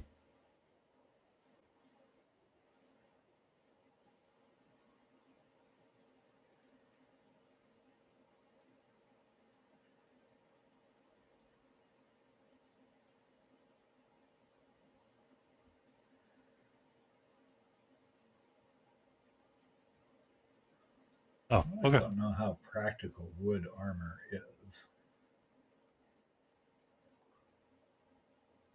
Just saying. Well, I mean, the bark is always going to be there for you.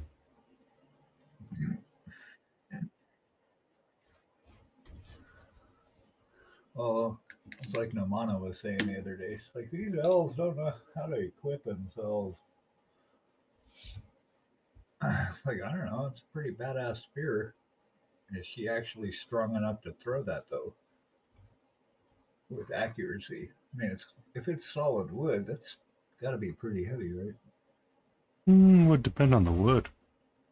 I guess might be some magical elf wood. Yeah.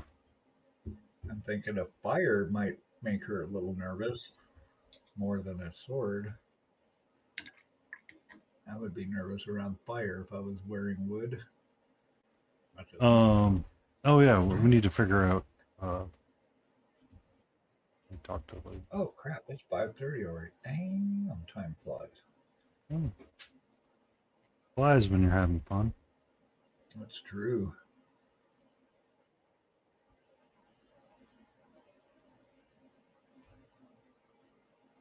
That's the thing. At least painting, you could sit here for hours without realizing what time it is. Honestly. I mean, that's what I'm doing right now. It's like, oh, I'm probably gonna have to have a post stream dinner at some point, so we're gonna go till 7 or 8, so I can go get something to eat. Yeah.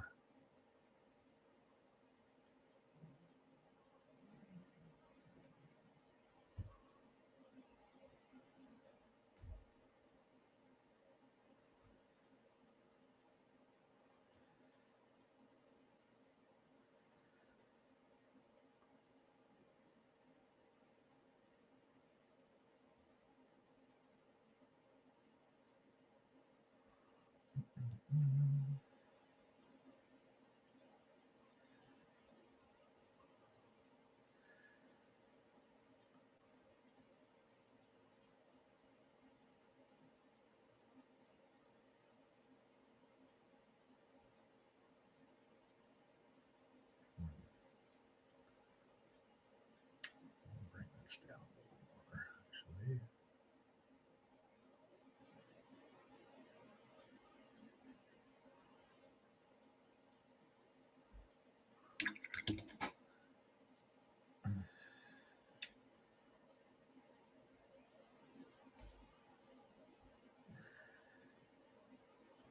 Okay.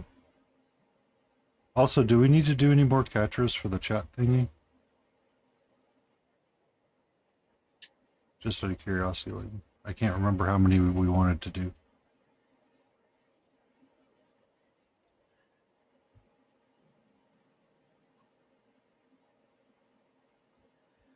Mm-hmm.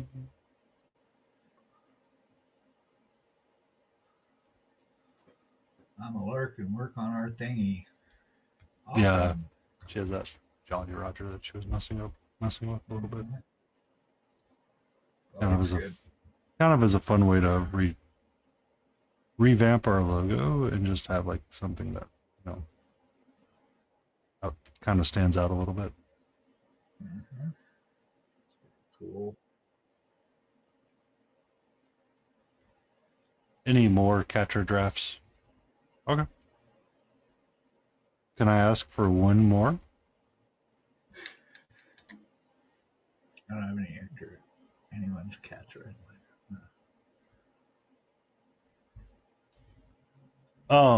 I need one for subscribers. So could we have a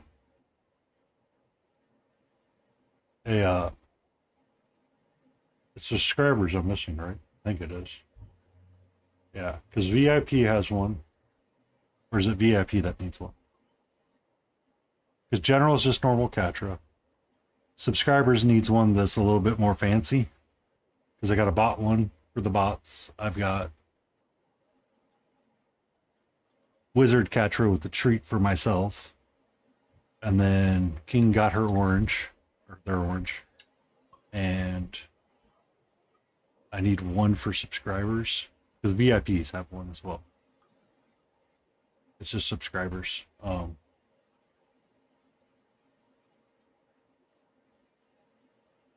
trying to think of what would be a funny one for the subscribers. A fancy one for them.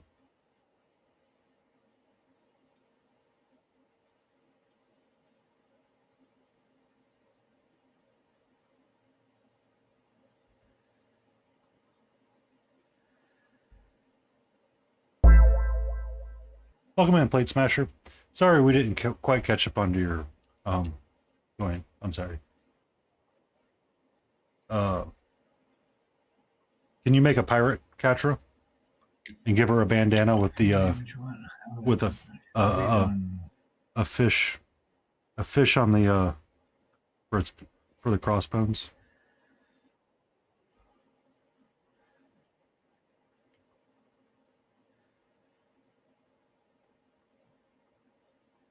Just give her a bandana and no, I don't. I was a bit of a mess earlier. Me and You Kuki tried to raid you. You took apparently I rage have like disabled. some weird block for raids, and you might have to be a follower for some amount of time before you're allowed to raid it. Huh. I think I changed something so no mana could do it because he couldn't raid me. Just to avoid like there was a certain number or a threshold or something. I can't remember. Somehow I had blocked no mana from raiding me. There was conversations about it, but no, you're There's a setting for like how many people you have to raid, yeah. but I don't know. I've run into a lot of streams that have like followers only chats, Mm-hmm. which I thought was kind of weird. It just depends on the trip. Yeah, I know. It could have been that you have to be a follower to raid in. Was not Oh, that makes sense. Yeah. Hmm. But I No, want to say no, Studio I- J7 raided me once. I raid people that I don't follow. We just go Yeah. find randos once in a while. I mean, that's the best way to do it. Yeah, it's like, hey, what's this person working on? Let's go meet somebody new. Also, Plate Smasher, by the way, is a fellow Mac streamer, as I found out. Woohoo! So am I. Got my Oh, 2025 Linux. MacBook Pro sitting right next to me. I'm sorry. You. Me and Kuki were like having half a conversation and bouncing between each other on different things. But welcome in, Plate. I do owe you a shout out. I don't have Linux, but no. I get it.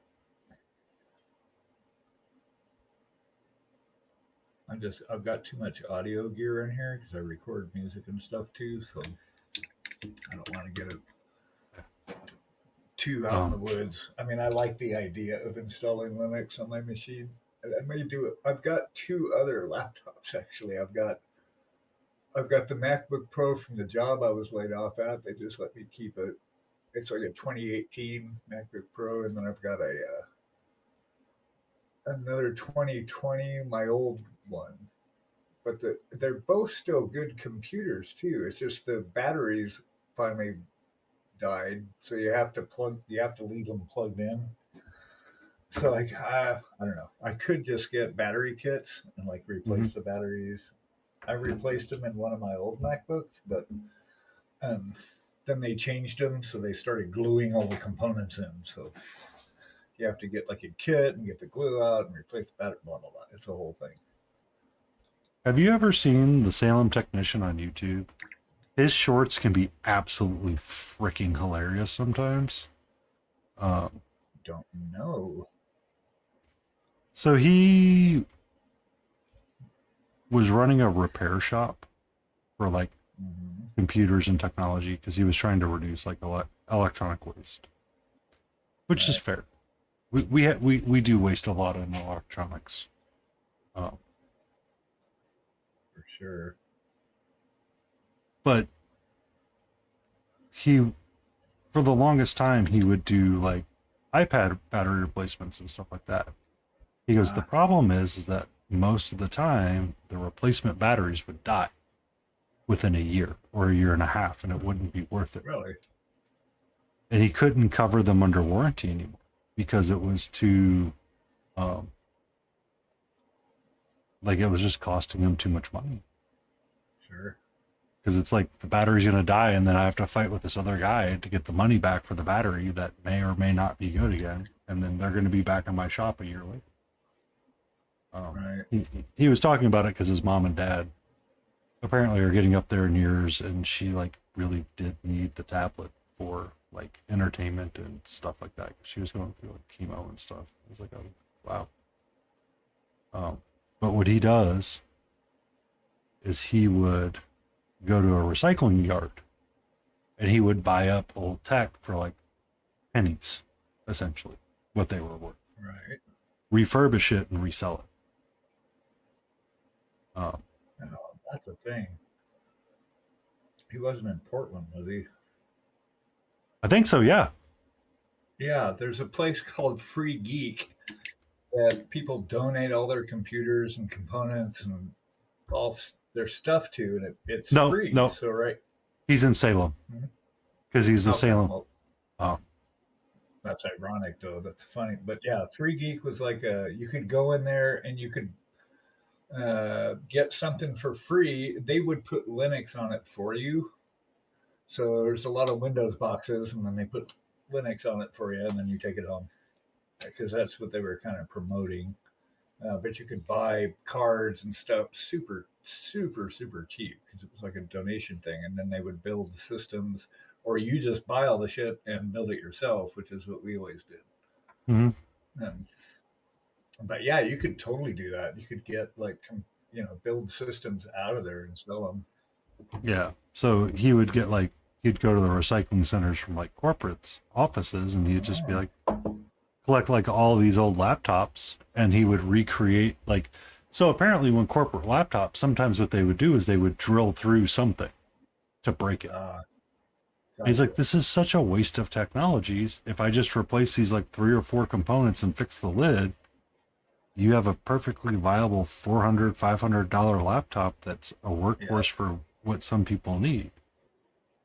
Like when I was considering buying this laptop that I'm using right now, I looked at his website to see if he had a comparable book or a comparable system, and he did not at the time because he wanted specifically workbooks, because workbooks and gaming laptops were different, but yet the specs were often better on the workbook side and could function for both, depending on what it is. Like some of the CAD laptops, I'm sure Karen has one that's pretty powerful that could run, video game. Yeah, hers is weird because she's remote, right? So she's logging into her work computer, which is in the office at her old desk, and it's a PC. I think they gave her Lenovo's, so they just sent her a new laptop. So it's weird, right? She'll work off the laptop, but she's actually working off her computer in New York. I'm not sure how the laptop integrates with the whole thing, but all her work, all the CAD drawings and all that stuff, all the software is on her machine in New York. But the laptop runs like all the other stuff. I'm not sure how they do it. But it sounds unnecessarily complicated and engineering stupid. It does. Well, it's always having issues too. Yeah. Now everything seems to be working good. So, but they had to upgrade all the graphics cards, and they're running them on these really stupid computers. It's like, really? They're a Fortune 500 company. You'd think everybody would have top of the line. Oh God, no! It's like, what is the cheapest IT piece of tech I can give somebody in order for them to run? Yeah, to do this job. Yeah. So true.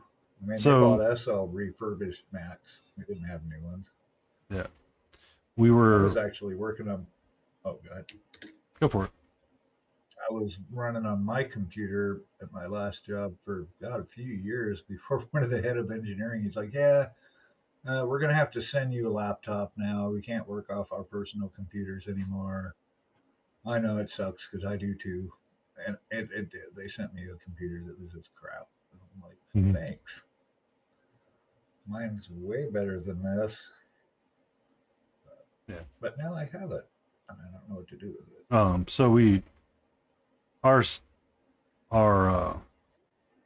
because of all the resource issues that we're having, like kind of describing the problems that you were just mentioning, is that our IT team wanted us to investigate the virtual collaboration desktop spaces.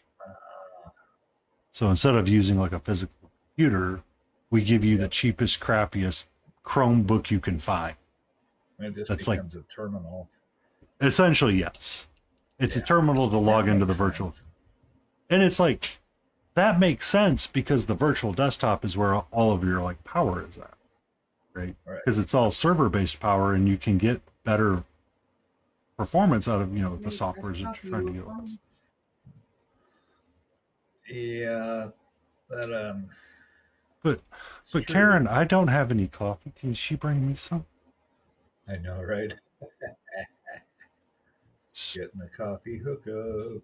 You and your cute couple, I say, Right. ack, Gack. ack. Yep, that happens. She's been working on house stuff all day. I was in the garden most of the morning, and then she's building a rack, like a storage rack thing. Mm-hmm. So she's got that going on. So she's up and down like all morning. Uh, I need to take a break here, gang. I I have can a sit ad here. break coming up in 2 minutes and 40 something seconds, and I need to get me a small snack and refill my cold tea. Likewise, I will be back in 5 minutes. Excellent. Excellent. I will be here.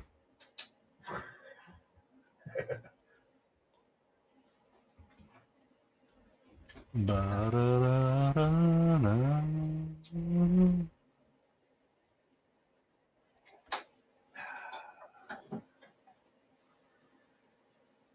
Sorry, you muted? Yeah. Okay. Well, not all the way. I can still hear you. Not all the way. I don't have the stream off. Hold on a second. That's okay. Don't turn it off because it's always hard to get it back on. No, that part's easy. There you go. I can mute you there temporarily.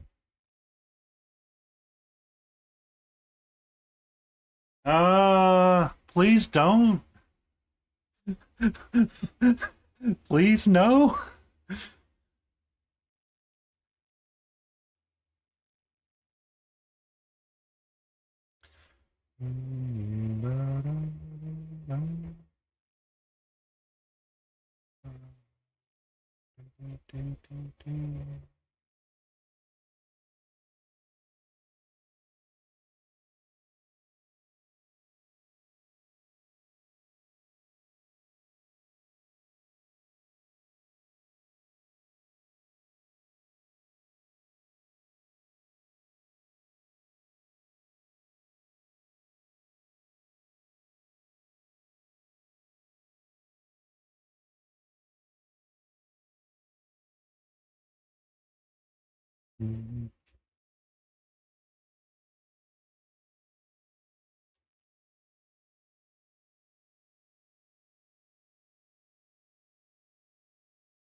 So what were you working on, Blake?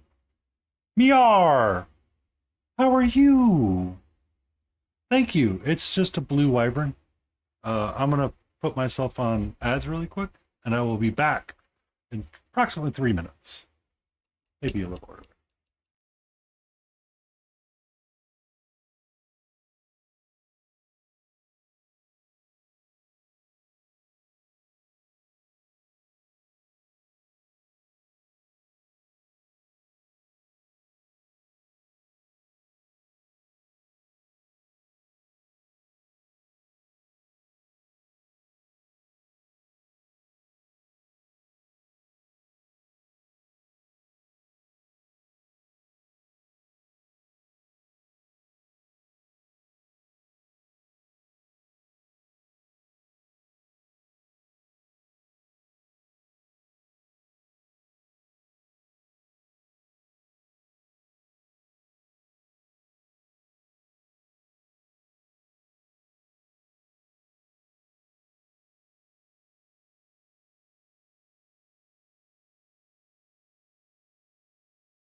Hello, hello, hello, hello.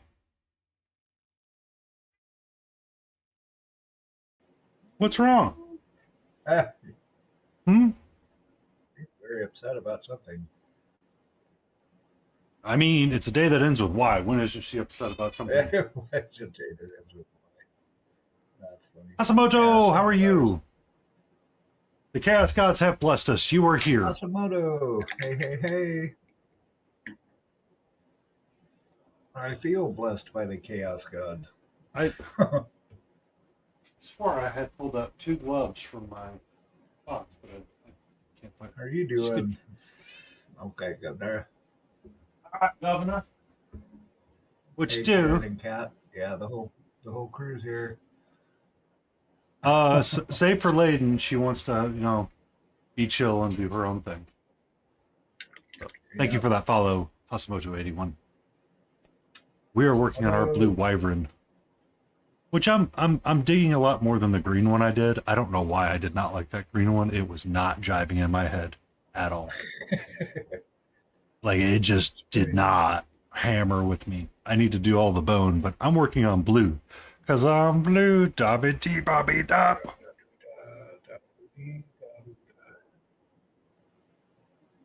I've been doing lots of blue too. I think I'm mostly done with the blue though. Now we're doing.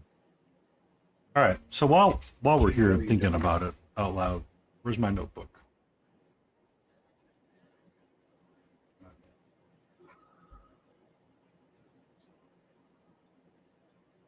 Okay. For wow. Been lazy ass as usual. Waiting and Ben. So for hijinks, we could have left-handed.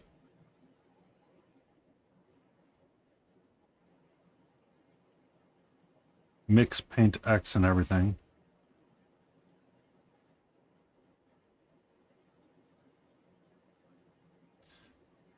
Oven mitts. Uh-oh. No. Mark UK. In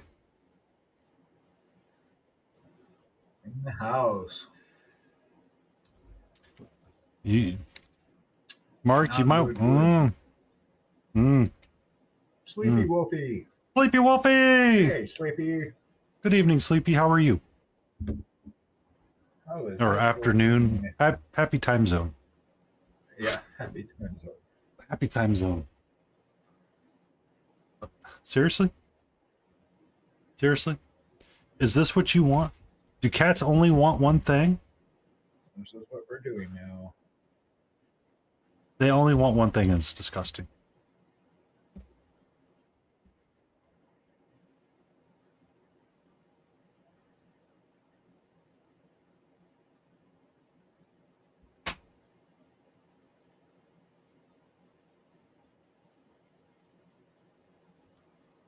Oh my God. Hurry up and wait for your bits. Wait for bits. That's got me. Good time to Black practice hair your balls. patient skills. I like how Solo Terror always brings in big black dildo, black hair balls. All the classy things. Yeah, You know try what? it. I Keep should the probably stream classy. put the arm behind the desk. Make my life a lot easier. Black hair balls. we don't give Mark a lot of credit for stuff like that. So, awesome. It's dangerous. He thinks he's doing too good of a job. He gets excited. She wanted my pen to play with.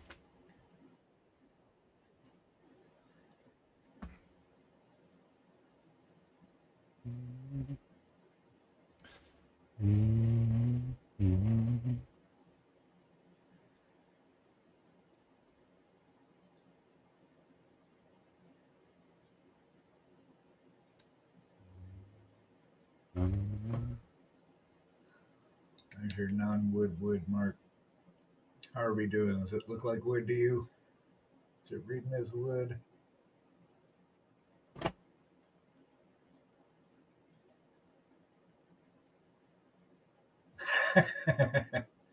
Oh. Uh-oh. Mark is now trying to correct his mistake with Layden. Let's see how this works. Mm-hmm.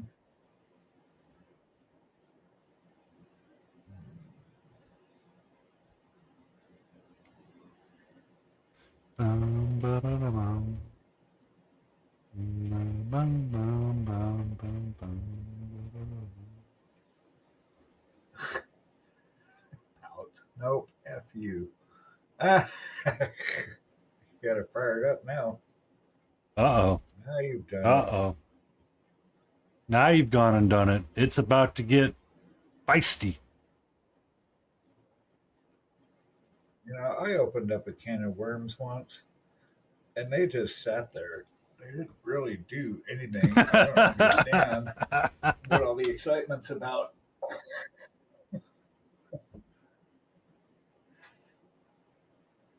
Yeah. So How in the seven hells? Yes. So I have a sub to your Torty, Asamoto, that likes to hang out with me. And she's been getting on and off the desk. I made the mistake of during the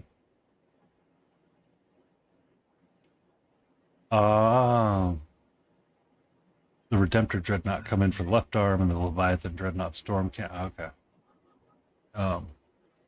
So she's been wanting to be very near me right now, and I'm like, okay. But the pen that I was using to write, all of a sudden she's like, excuse me, this is mine. I'm like, okay. That's funny.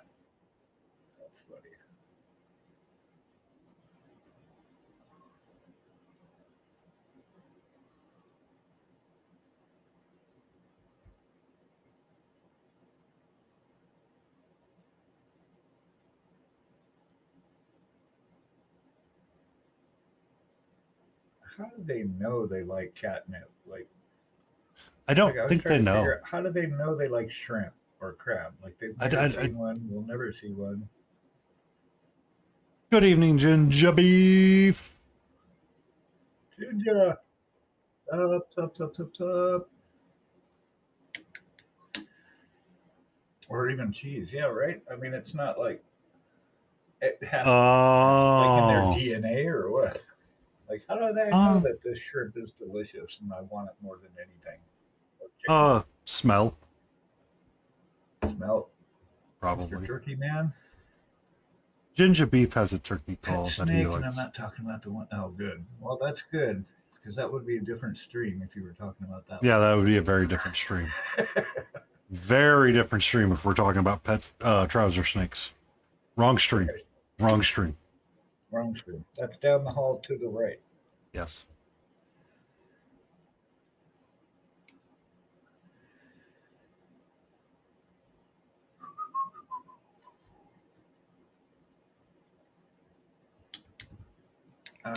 Save it for Blue Twitch, right? Blue Twitch. Be like or start a channel called Only Twitch. Oh. It's my only Twitch channel. Oh. Kitten Clubhouse. There you go.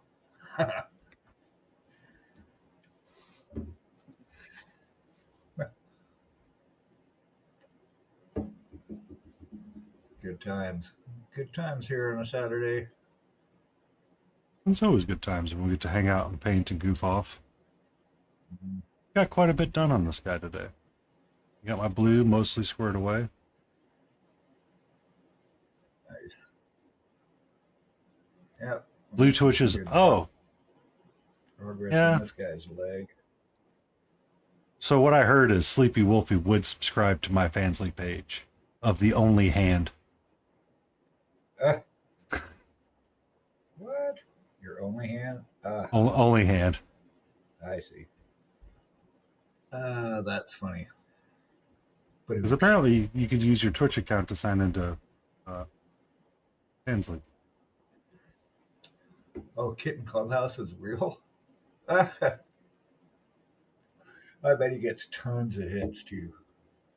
That's a way to do it. Just have a total side hustle. Just I by mean- the name of the stream.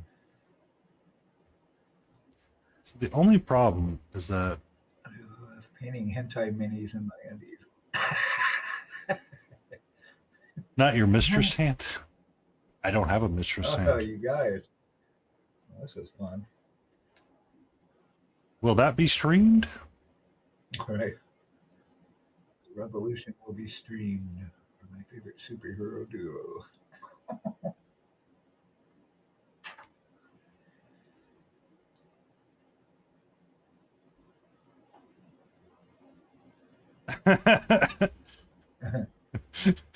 Your favorite superhero duo to get you in trouble.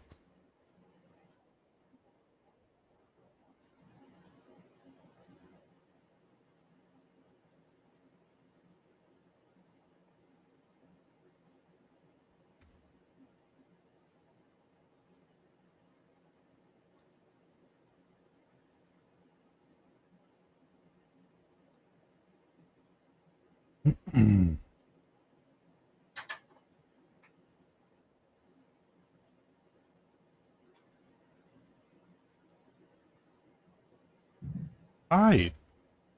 Can we not nuzzle things right now? Together at last. Ah. Holy glory hole.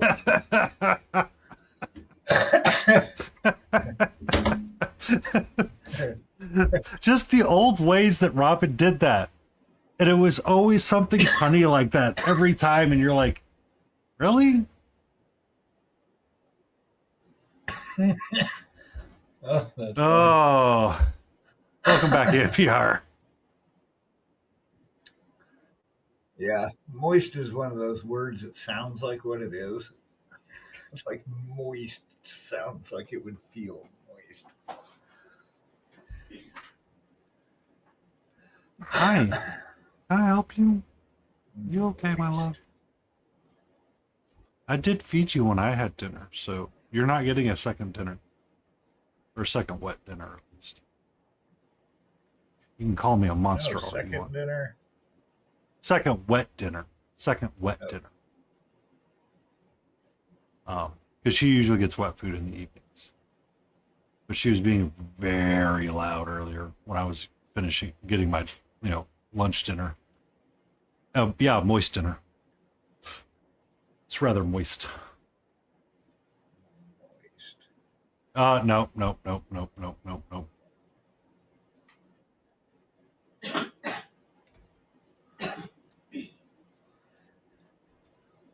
Moist sounds like a rotten vagina. Yeah. Or any vagina, really, I guess. I wonder what Ginger pulls out of his turkey belt this time.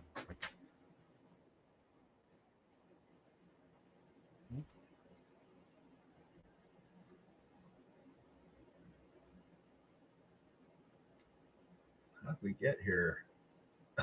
We took a lot of turns. I wonder what. But one never knows.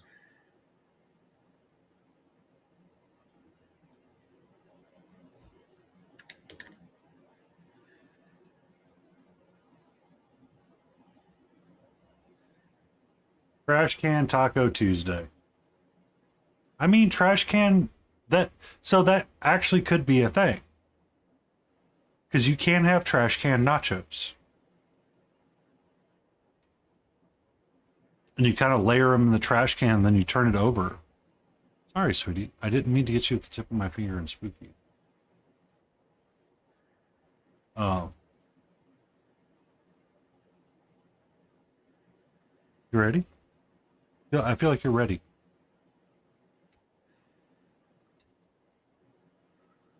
Would you go to Taco Bell? I can count me in. You can smell it from a mile away.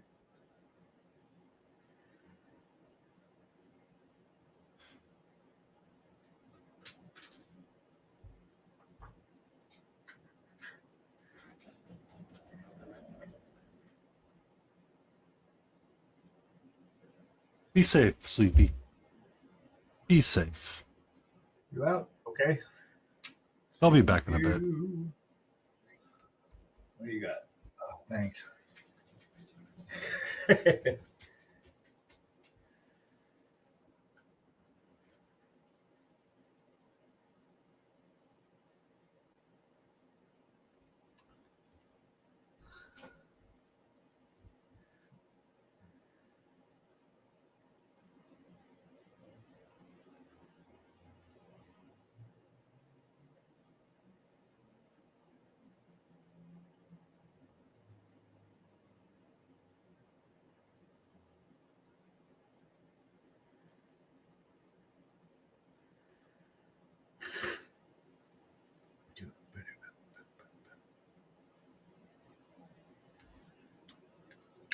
Oh no, Mark is getting the kitten attention for that.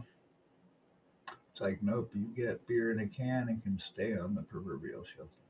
Take the raspy voice and go cough on someone else.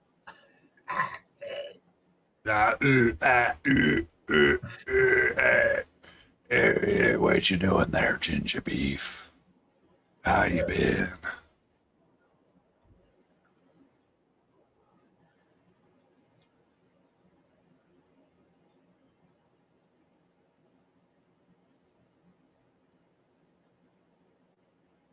I think I scared Grey Wolf off one night because I did a bad joke in a Valley Girl voice. He's like, I'm done. Oops.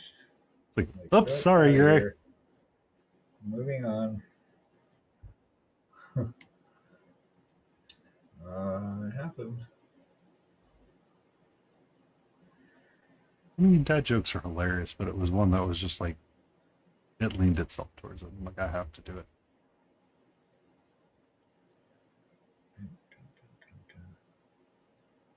Oh, good from afar. That's good. You know, you always got to look at it from afar. You can't look at it up close.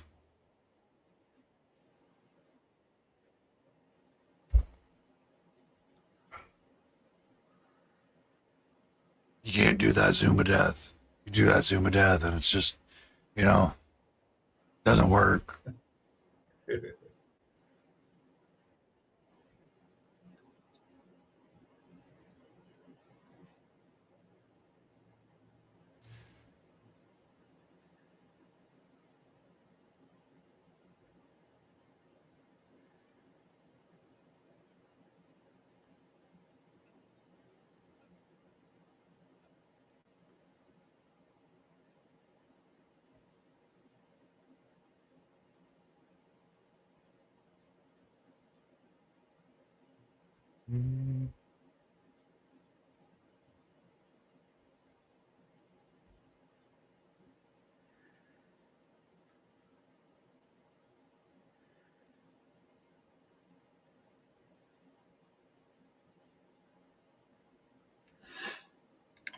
It sounds like a dream. Oh yeah, you know, you get them dreams going, and you say, yeah, you know, Sounds like yeah. Sling Blade. Remember Sling Blade? Soundwave. I remember Sling Soundwave. Blade. Don't remember that one as much. Kind of a psychotic killer movie, but weird. The guy was really simple. Forgot who played him. That So was a good movie though. when I actually cared what was on TV, one of the favorite shows to watch was Criminal Minds, just because they were, you I know, think I remember that. yeah. They got weird. got weird. That was I the stopped cool watching. Serial killer one. Oh, here, you got the other headphone? Yep. Oh, good, good. So you can hear Oh, hi, Karen. serial killer one. Yeah, Oh. apparently she can hear us. We're Hi, splitting Mrs. Bagel. AirTags. Hey, hey. But towards like when the series was like obviously running out of like things to do, and they're like having a really hard time, they're like, we're just gonna drag this out as long as possible and try to create as many spin-offs that don't do anything. Oh,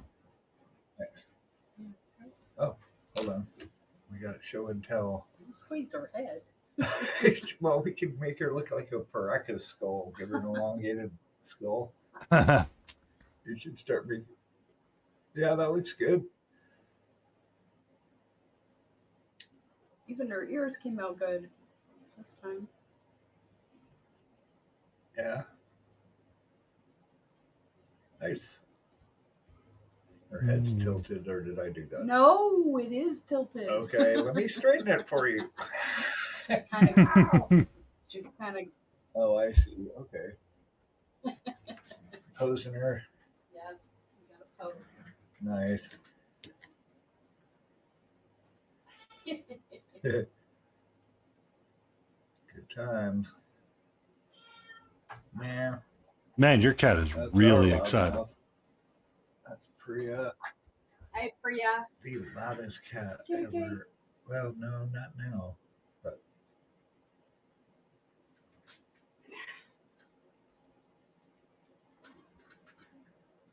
I'm gonna spray this too, and that'll tie a bunch of it together.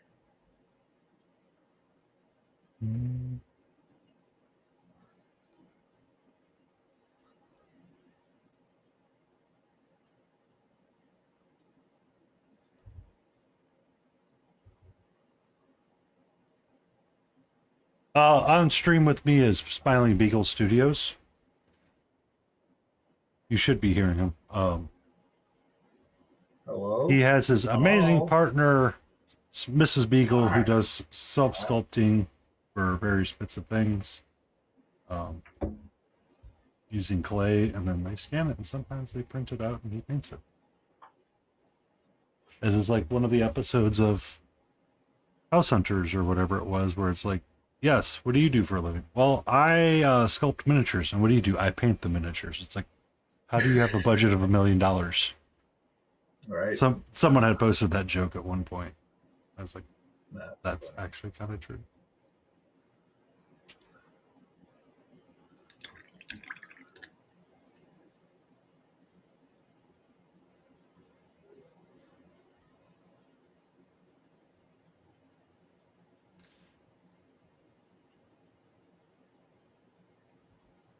My camera shifted. Hold on a second. I'm like sitting a lot further back today, so I need to move the camera back a little bit. Also, I did buy a new camera, and I might have it set up tomorrow, Ginger. So maybe I won't have so much whitewash out. That's exciting.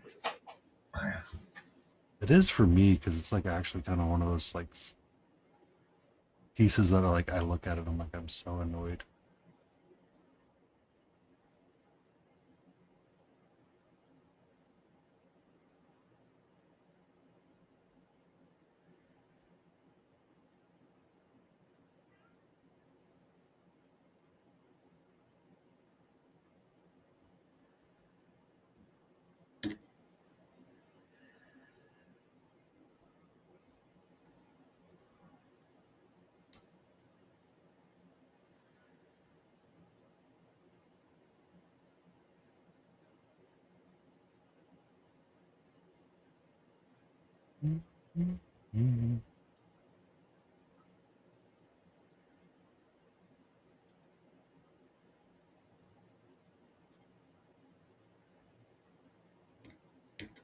I got the one that Easy Peasy got, that Jace was telling me about. Lion Creative also uses it as well, and I was like, oh, okay. We'll give that a go. that little small cube camera that you were eyeing. It's like $100 that is all manual buttons.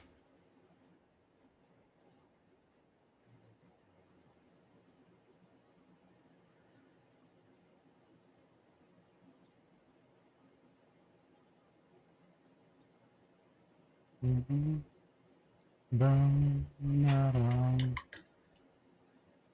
as I'm sitting here painting it, I'm like, you know, I could have set this overhead armature up. Yeah. Some guys today, my team had a little barbecue. Just started a team with their families. So one of my coworkers is having a new girlfriend since a few months. We were talking. She said something about acrylic Aww. paints. Turns out she's a big That's like- nerd as well. Sweet, painting minis and playing D&D. That's a keeper. That's a keeper. That's If your buddy's not keeper. interested, I would like to have a conversation with them. Hey, Marquis, how's it going? Thanks for stopping in. Good to see you. Yeah.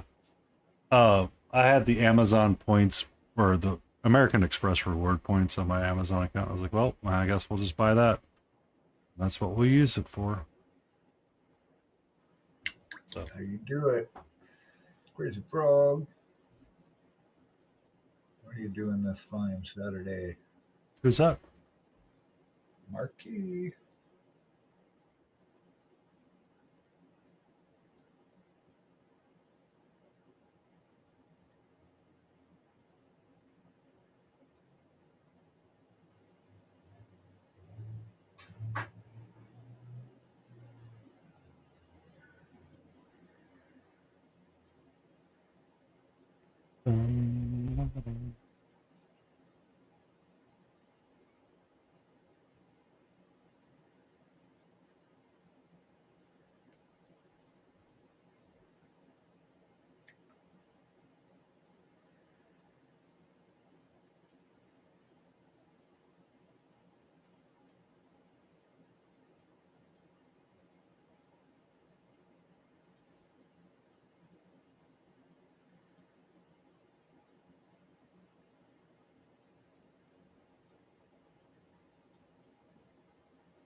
Is that what's causing it to break? Is the fact that I have that app open? Interesting.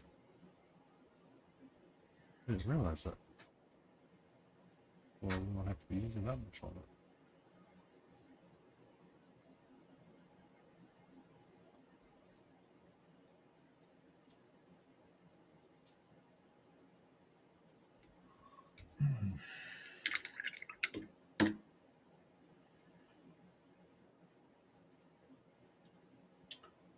I'm glad I didn't enter it. You can't see it, but there's a really nasty gap like right there.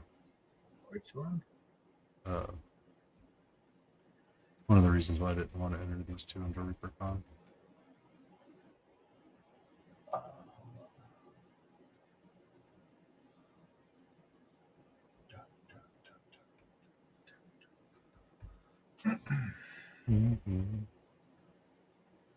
All right.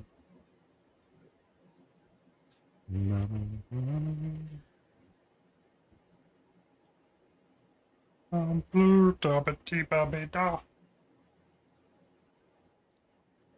to find that.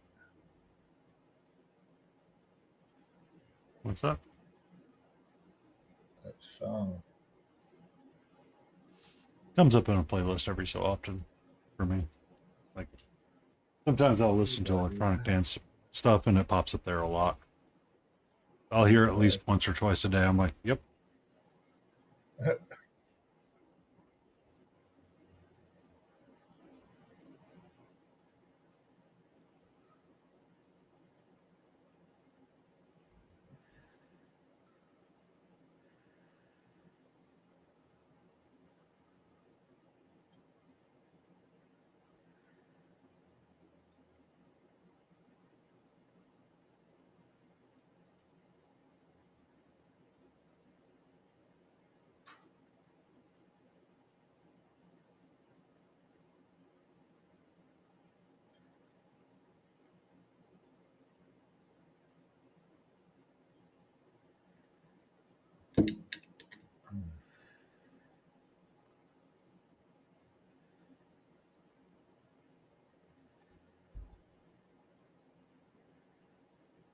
Ba-ba-ba.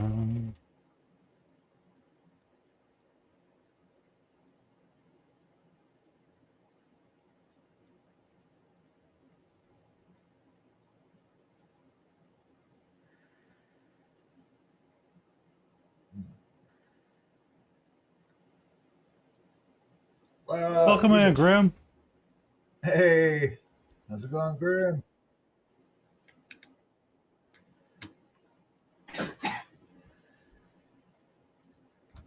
Thank you for the follow.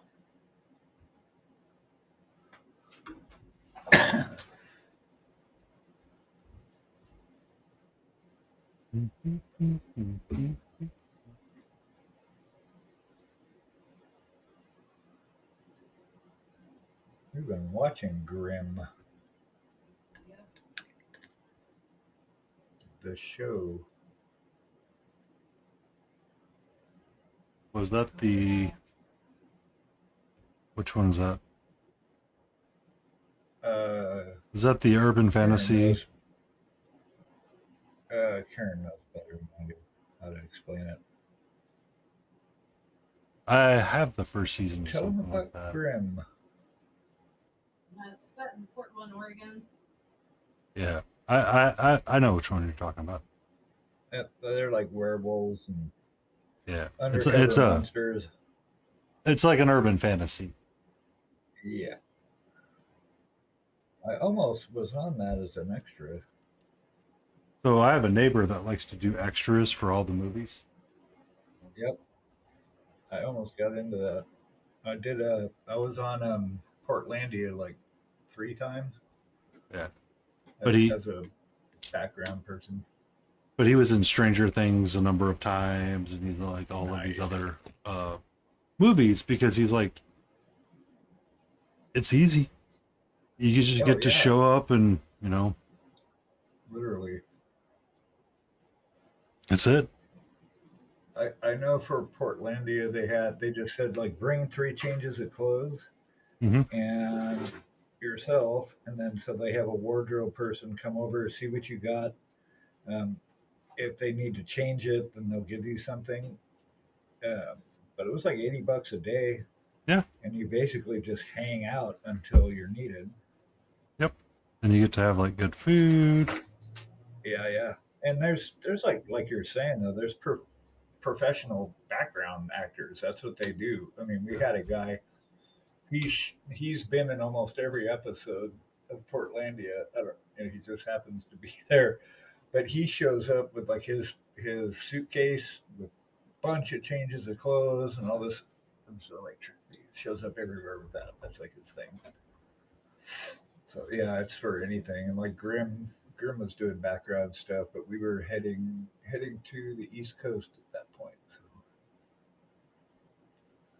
I that's watched. really cool. Are they still doing that? He started having health issues, and I think it's not. Not too bad. But he got to like see one of the malls that they redid.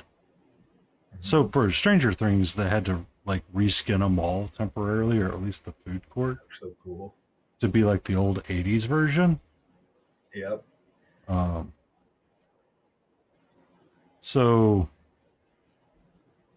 they redid one of the malls around here in that version, and he got to like actually go see it. Oh, Though there was a couple of times he was like really frustrated because they were filming in like late fall for Stranger Things. It's supposed to be in like the summertime, so they're doing like the carnival scenes or whatever. He's like, this thing sucked because it's cold as balls outside right now, and he's stuck, in shorts and a t-shirt because it's supposed to be summertime. So they're all like huddling around like these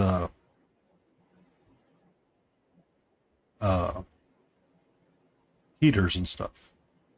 right. I'm like, that's the life you kind of wanted to have. And I mean, he was like really happy to do it because he had to be in like Black Adam a couple of times, and he's a really big comic book nerd. So, Oh, that's awesome.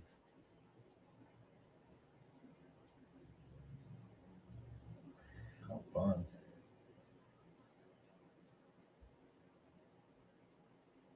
there was a guy that was telling me a story about when they used to film Heat in the Night.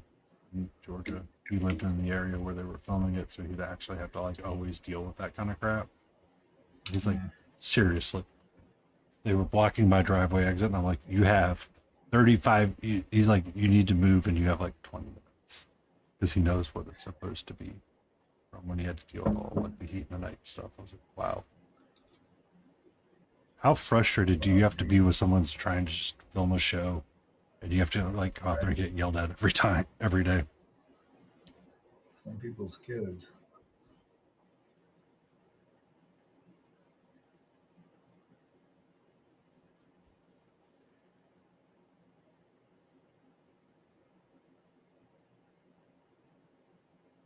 Got this little bump I'm trying to paint out. It keeps reflecting the light, and I keep painting it. It's not going away. Oh, it's actually part of the model. Okay, crap. Yeah, Add another layer. right. Just keep burying it with paint. We need more pigment. More paint. More paint. Add another layer. Indeed. I gotta spray this here in a minute. Like Sergio was doing I guess he's doing workshops, like a 3-day workshop at the Virco's Vault. Mm-hmm. Sold out in 6 minutes. Again, I told you there needs to be like a newsletter for this crap. Because like the moment we find out about it, it's too late. It's like we need like Right. 3 months of it in advance and like a calendar invite. 3 months in advance. Yeah, that'd be cool. Yeah, for real. I mean, same thing with my jobs that I keep applying for. No warning. It's like by the time I get the email and you go to hit apply, it's like already 100 applicants. Yeah. Okay.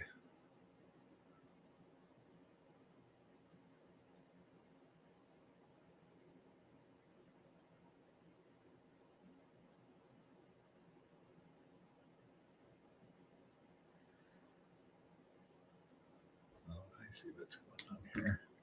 Hate to say it, but no work is so much of a blessing. Oh, I'll tell you what, I do not want to go back to a job.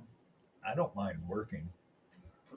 I know, but not working for somebody else. Good evening, Yab. I live in a very busy city. Smiling Beagle's a little different. He lives out in the sticks of North Carolina. North Carolina. Yeah, it's like the third biggest city in North Carolina, and that's not saying very much. It's not a big. It's like a big town, really. Yeah. Where I'm at. I'm in Georgia, on the capital, so it's pretty busy here. If it's not busy here, the zombie apocalypse probably started. Right. Right.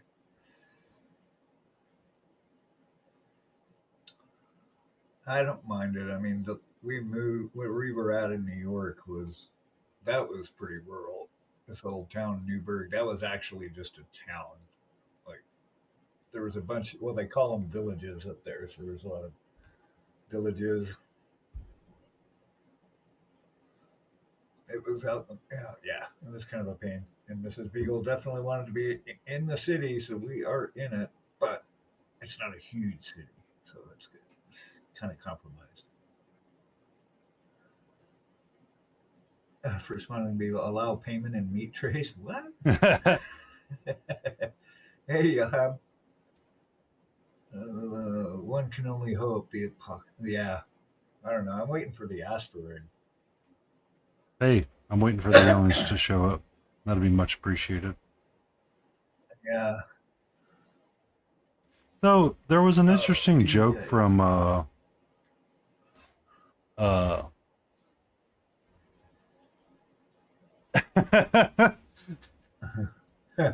do we get to No Man's house if there's no more flying? Would you want to get into the flying can? It's already dangerous enough as it is. We can't get to you.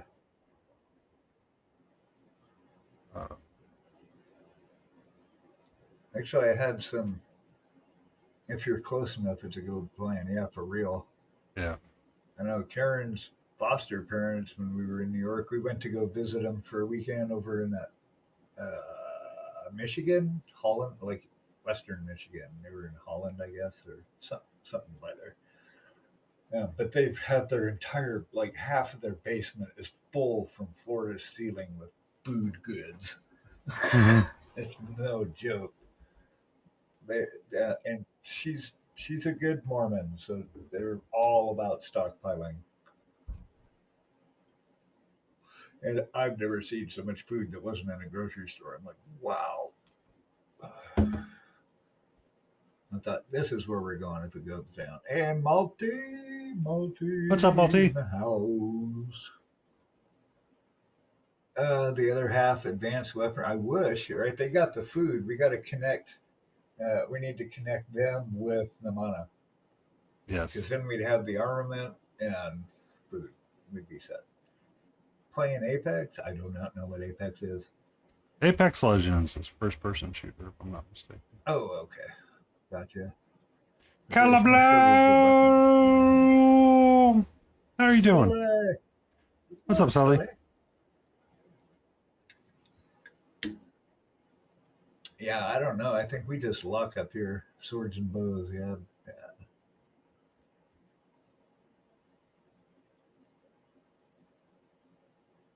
We have garden space though, so that would be a thing.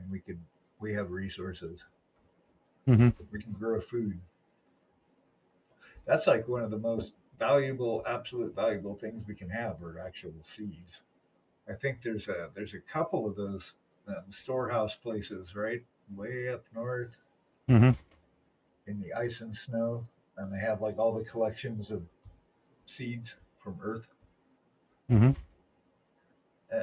So yeah, that way we can regrow stuff in a Just few having a hundred years. sacrifice. Nom nom nom nom nom. Sacrifice. That's funny. I also got Elden Ring gifted by a friend.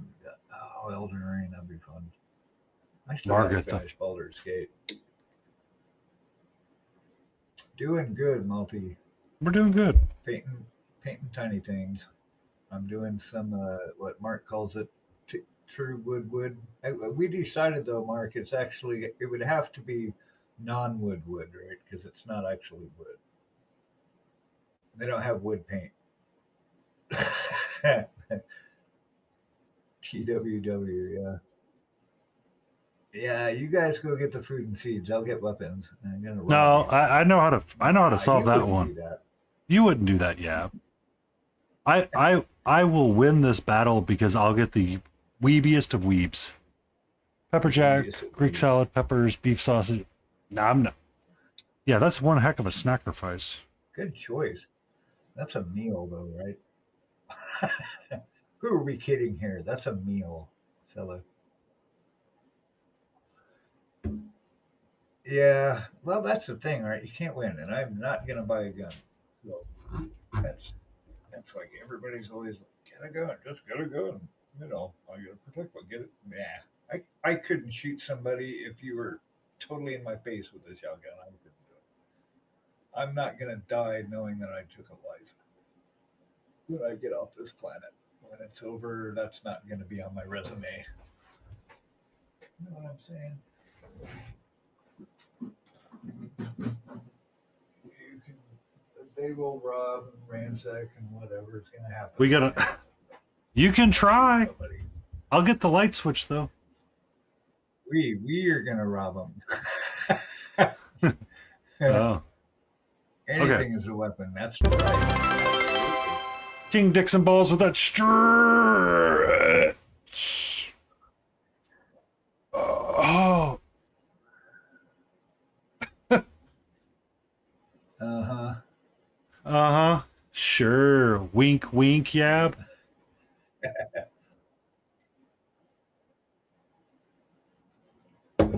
Dixon balls, Dixon balls, and Dixon balls. Hey, how's it going? We're having a kitty Dixon. break first. Pity break first, just a smidge. Time to spray.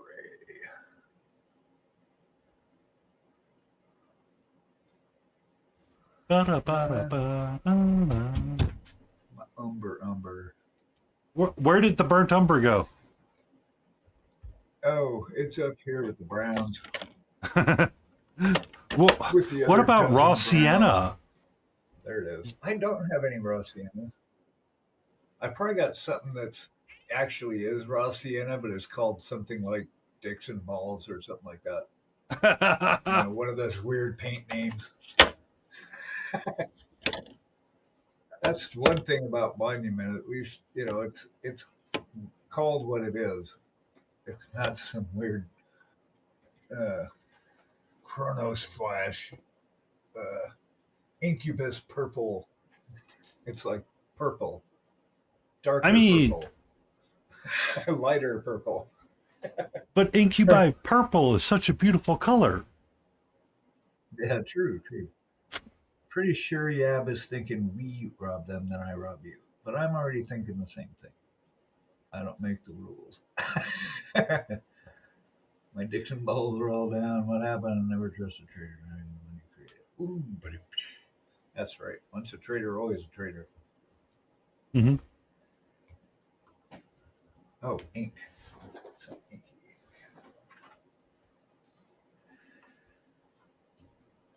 Sepia. Do I want sepia? I don't think I want sepia. Yet another shade of brown. Sepia is another shade of brown. Just a yellow Yeah. brown. Yeah. Well, the ink doesn't have this ink doesn't have so much of the yellow in it like the pigment sepias do. It's more, it's like darker. Kind of weird. Don't always like it. It's good for bones and such. Mark, wood paint, yes. Oh, good God, is there really what? Oh, I gotta see this. There's no way. Wait, where's my mouse? Cursor. There you are. Going. I didn't know tiny URL was still rocking. That's cool. Oh Well, shit! What? That's funny. No way. Ron Seal paint and grain. I was dreaming about something like that. Like, do they actually have paint that would have grain in it, and how do they do that? That's insane. Okay, well then this technique I've invented is actually non-wood then, right? Because that would be true wood. I don't know. I'm getting myself confused now. I've used it on some door frames. It works well. Really? Does it actually like have wood grain in it? I mean, does it look like the wood grain and not somebody drew wood grain on it? I mean, that's pretty awesome. Who knew?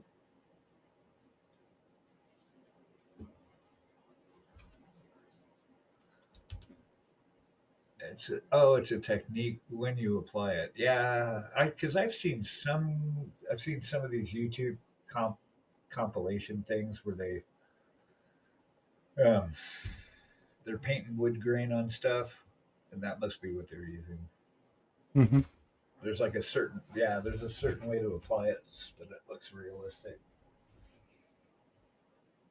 What was I doing? Oh, turning the compressor on. That's what we're doing.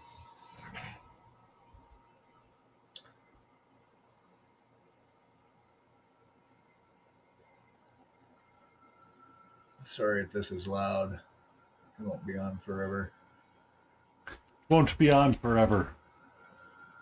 Once it catches up on air, it should be good to go. Now spray some burnt umber on this bad boy. Very thin. I'm just filtering it.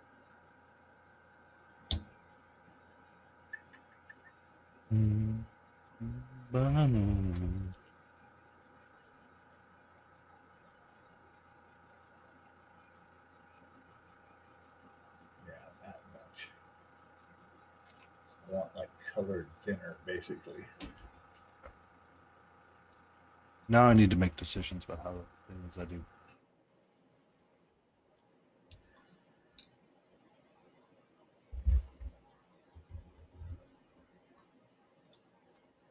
Decisions. Yay! Blasty blasty! So, I want to do a different... All right, Sally. Need to figure out how to get this bone to work the way I want it to. And it's just not. Like the last one I was doing, I wasn't happy with how it turned out.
Shoes are a little too bright.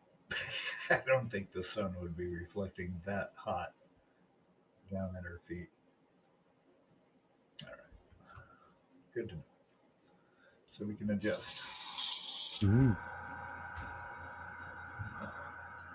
Mm.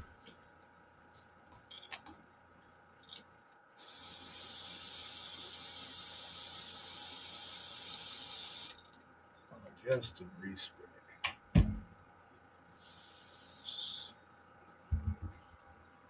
Okay, you can shut up. Thank you for your service.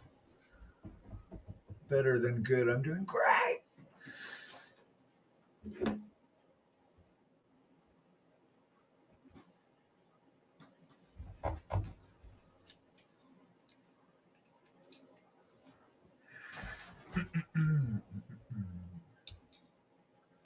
So is Painty, is that the light or is that yellow on the wing on the thinnest, what looks to me like the thinnest part of the membrane?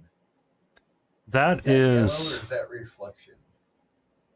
That's a reflection. It's kind of like an off-white that I was using, or a sunray. I see, yeah. So when I was... It looks cool on the camera. It's like, you could even take that higher. Oh, I know I could. It's Yeah, just... because it makes it look really thin when it gets brighter. Mhm. That's pretty cool. Anyway. But I was As you using say a... that, I was using the makeup sponge application for the wings to try to get that texture going. Yep. Nice. Yeah, dragon wings are fun. Next ones that I do, if I have like a large surface like that, I think I'll do something similar, but potentially consider freehanding like a web pattern, like a blue lines and stuff like that all through it, and just kind of breaking it all up to kind of get, yeah. Because I mean that's like part of the challenges that we have is when we're painting is like, how do we create a little bit of that realism into something? Yeah. Right. Well, that's the thing, right? It's like not creating reality, but like trying to recreate. Like recreating stuff in our reality. It's funny, like how would it look like? How would this look like if it was that? And there's, most of the times there are things that don't exist in our actual reality, Mm-hmm. but we're trying to make them look kind of realistic, even though they don't exist. And what would it look like if it did exist? I don't know. That's kind of weird. My mind spins on that sometimes. How do I make this thing that doesn't exist in the world look like it does? Well, depending on who you talk to, you find a reference photo. What? I'm sorry. So, Bryce O'Connor and Lane, when they were teaching their classes, essentially said, always have a reference photo nearby of what you want it to look like. True. Because it kind of helps. Oh yeah, It absolutely.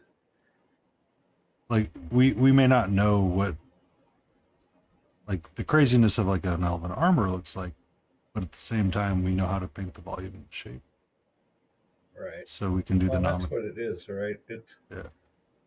It's learning how to paint the volumes. That makes all the difference. Yeah, volumes and light. That's the whole thing. You're speaking pretty plainly. It's not that weird. Oh, Eh, yeah, eh. gotcha. Sometimes it still is weird to me. Well, yeah, I was talking with Marvel yesterday or day before yesterday, and we were Mhm. like, it's kind of a strange thing that I'm sitting here, and I would be doing this by myself here in this space, doing this.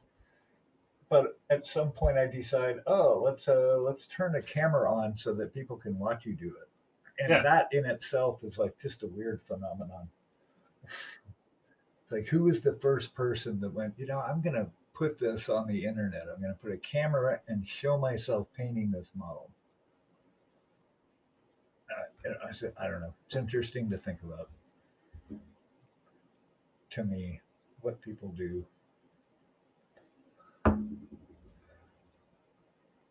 I'm glad they decided to do it, but Probably a porn did yeah, do a probably lot a for porn us. star. Probably true. Now we're back to the only Twitch again. The only Twitch channel.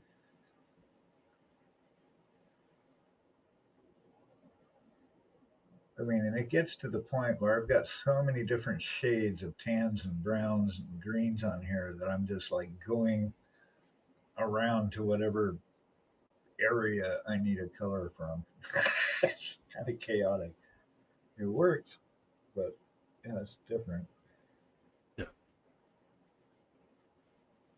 I don't know. It probably drives your OCD nuts, huh? What do you mean?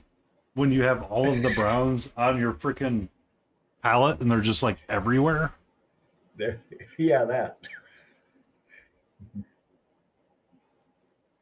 they are. They're kind of in the brown area. There's like I lost all my. Oh, you have them in the brown area. The brown area, yeah. I don't have my palette cam. None of my cams work anymore right now. But you Yeah, see the I know. feeds just. You know I what know. my palettes look like. Oh, I know. Oh, I know. You were going to take Oh, photos I of know. them and like post them and be like, when I'm done with a project, I'm always going to take a photo because it looks so interesting. Yes.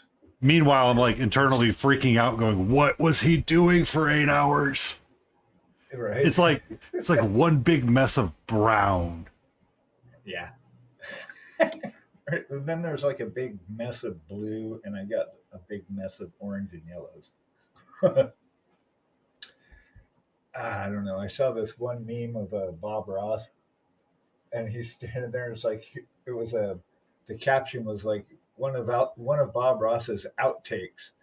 And he goes, "Here's a belligerent little tree. Bet he's a cocky little bastard." If you know Bob Ross, you know he's always, oh, here's a happy little tree. He'll just be going right over there. Oh, yeah. Anyway, never mind. Forget my words. That's painting entirely different models in an entirely different way. Yeah. Yeah. Elgrat. Good evening, Helga.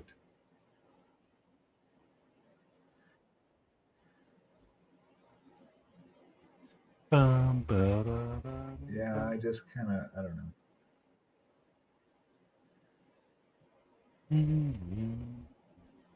We do what we do. You know, and that's the thing about the hobby is there are no rules. You know, whatever gets your model painted, it makes you happy while you're doing it. That's all this ultimately. Adeptus That's all we're doing Trunkus, how are you? here. Adeptus Drunkus. What? Yeah. Hey, how's it going?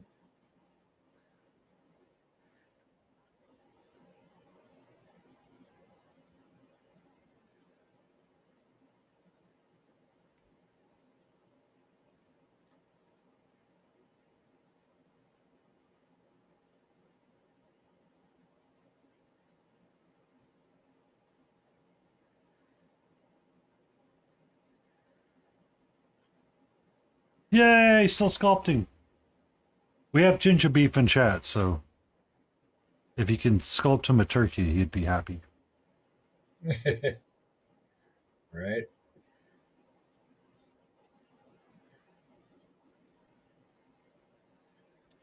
Oh, Adeptus. What were you thinking about playing on that D&D campaign? Like, what was your class going to be?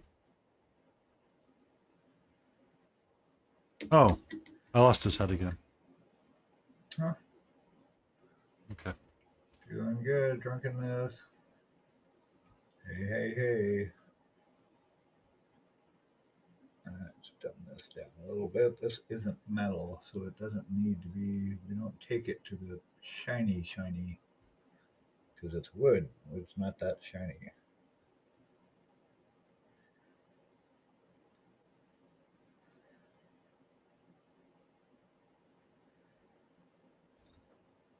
Ah, okay. Oh, I don't know. I've been working through moving. I haven't thought about it. Wolfie's back. Wolfie!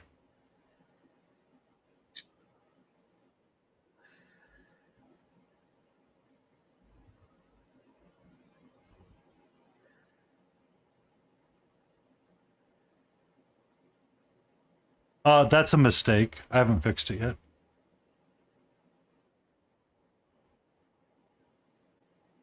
The Reaper Hunter ducking.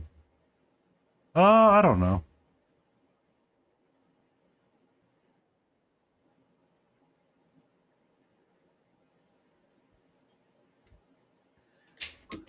Welcome in, Potato. Potato.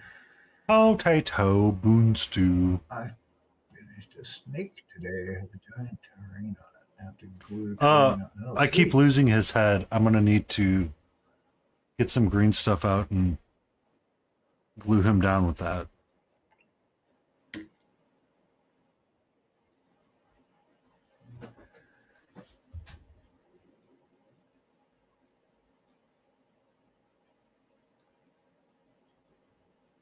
Time, peanut butter jelly time, peanut butter jelly time.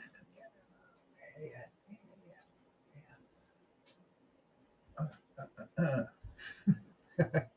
It's right there. Marco. I've knocked it off more than once, which means I need to fill it with something before I glue it back in. It's not sitting the way it's supposed to. Like it fits tight, but the super glue's not sitting tight. Brave kind of day. Oh, you do have things on a cooldown, right? Yeah. Okay. As we found out this morning, zombie sashimi does not. Oh yeah, no. Because everybody redeemed a hydrate on his stream. Like a solid 5 minutes. It's like, I think I need to hydrate. That's funny. Yeah. That's funny. No, Mark had played peanut butter jelly time, and then he played crab rave. Peanut butter jelly time. Peanut butter jelly time. Where you at? Where you at? Where you at?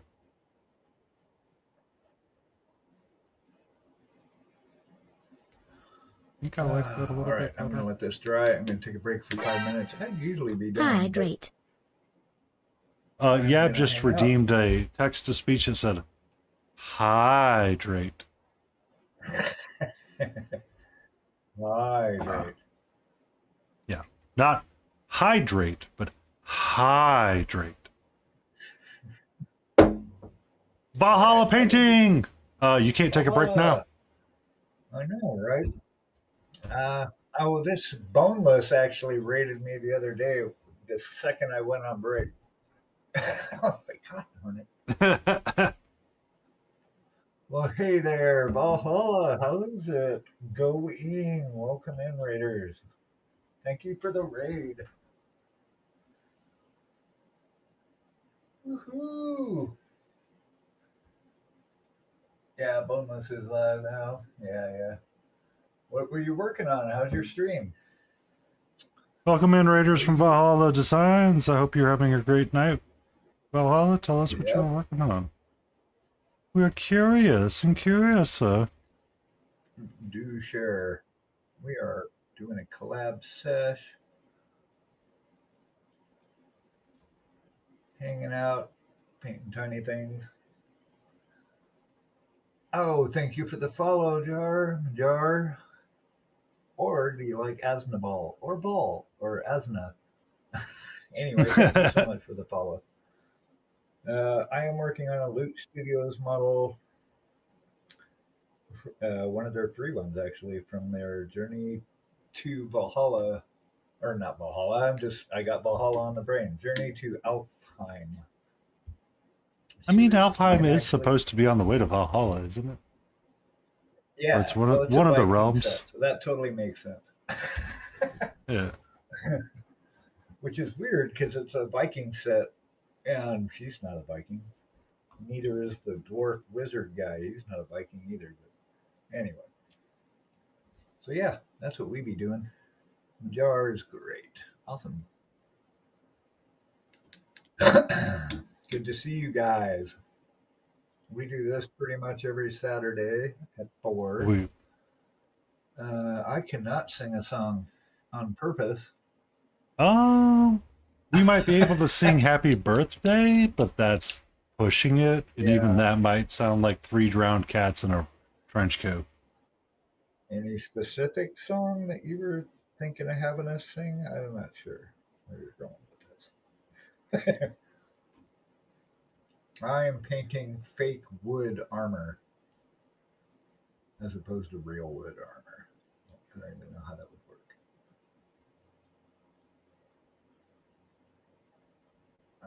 But yes, every Saturday at this time we stream. I stream Monday, Wednesday, and Fridays at 8:30 in the morning, and Tuesday and Thursday at 7 at night. So yeah, do you know Russian words? I do not. I know Niet, which I believe is a no. Yeah, I don't know.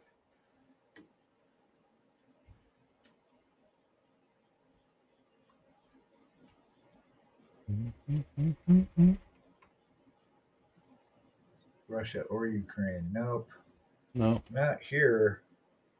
no. You'd be lucky to find Americans that know how to speak English, right? Hey, Much less German or Ukraine or Russian. Or Ukraine. I've heard of the Muffin Man. I've heard legend and tale of his exploits. Are you going into the song? Is that what's happening here? I was more or less Muffin making a Man. joke about the Muffin Man that Yes. he has frosted many a gingerbread. I speak German and Spanish. Da da da. Surely you know that someone. Hey, why are you asking these questions? Thanks, majority. Stay on that. Do you know the Muffin Man? Na, na, na, na, na, na, na. Yep. Yeah, that's because you guys live in places where you actually have to speak these languages. Like we're entitled over here. Like unless you speak English, we don't even know English really well. Like I was saying, um, I ran into a Norwegian couple. We went to Italy one time for a couple weeks, and we were parking in Siena, which is like an hour and a half south of Florence. And they've got it. It's one of the walled cities, so it's from like the 11th, 12th century, whatever. And we're parking in the parking lot, and this Norwegian family gets out. Their 4 kids, and they're on mandatory 6-week work break for their year. They traveled all around already, ended up in Italy. They speak 4 languages by the time they're out of high school. You know, it's like, wow. Wow. And it's like, And here I am, whoa. just trying to clank rocks Yeah. together to get a miniature painted. Right? And just painting toys. That's just commendable. It's amazing. Like it seems like everybody else on the planet knows more than their native tongue, except for us. I know Canadian. Why? Not really. Oh, don't you know there, eh? Eh? Eh? I know how to do that Canadian, eh? I know a Dutch who speaks 11, 12 different languages. Damn. Some people are like that, though, right? Like their brain can switch that. I can't even comprehend, like, having a conversation in another language because your brain is like the meanings of stuff are always attached to the English words. And so now if I make bread sound like this, it just blows my mind.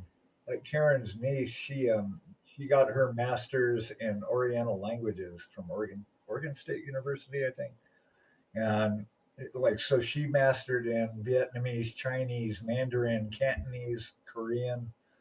It's insane. Like and now she knows Italian because she's been living in Italy for the last 5 or 10, God, almost 10 years. Wow.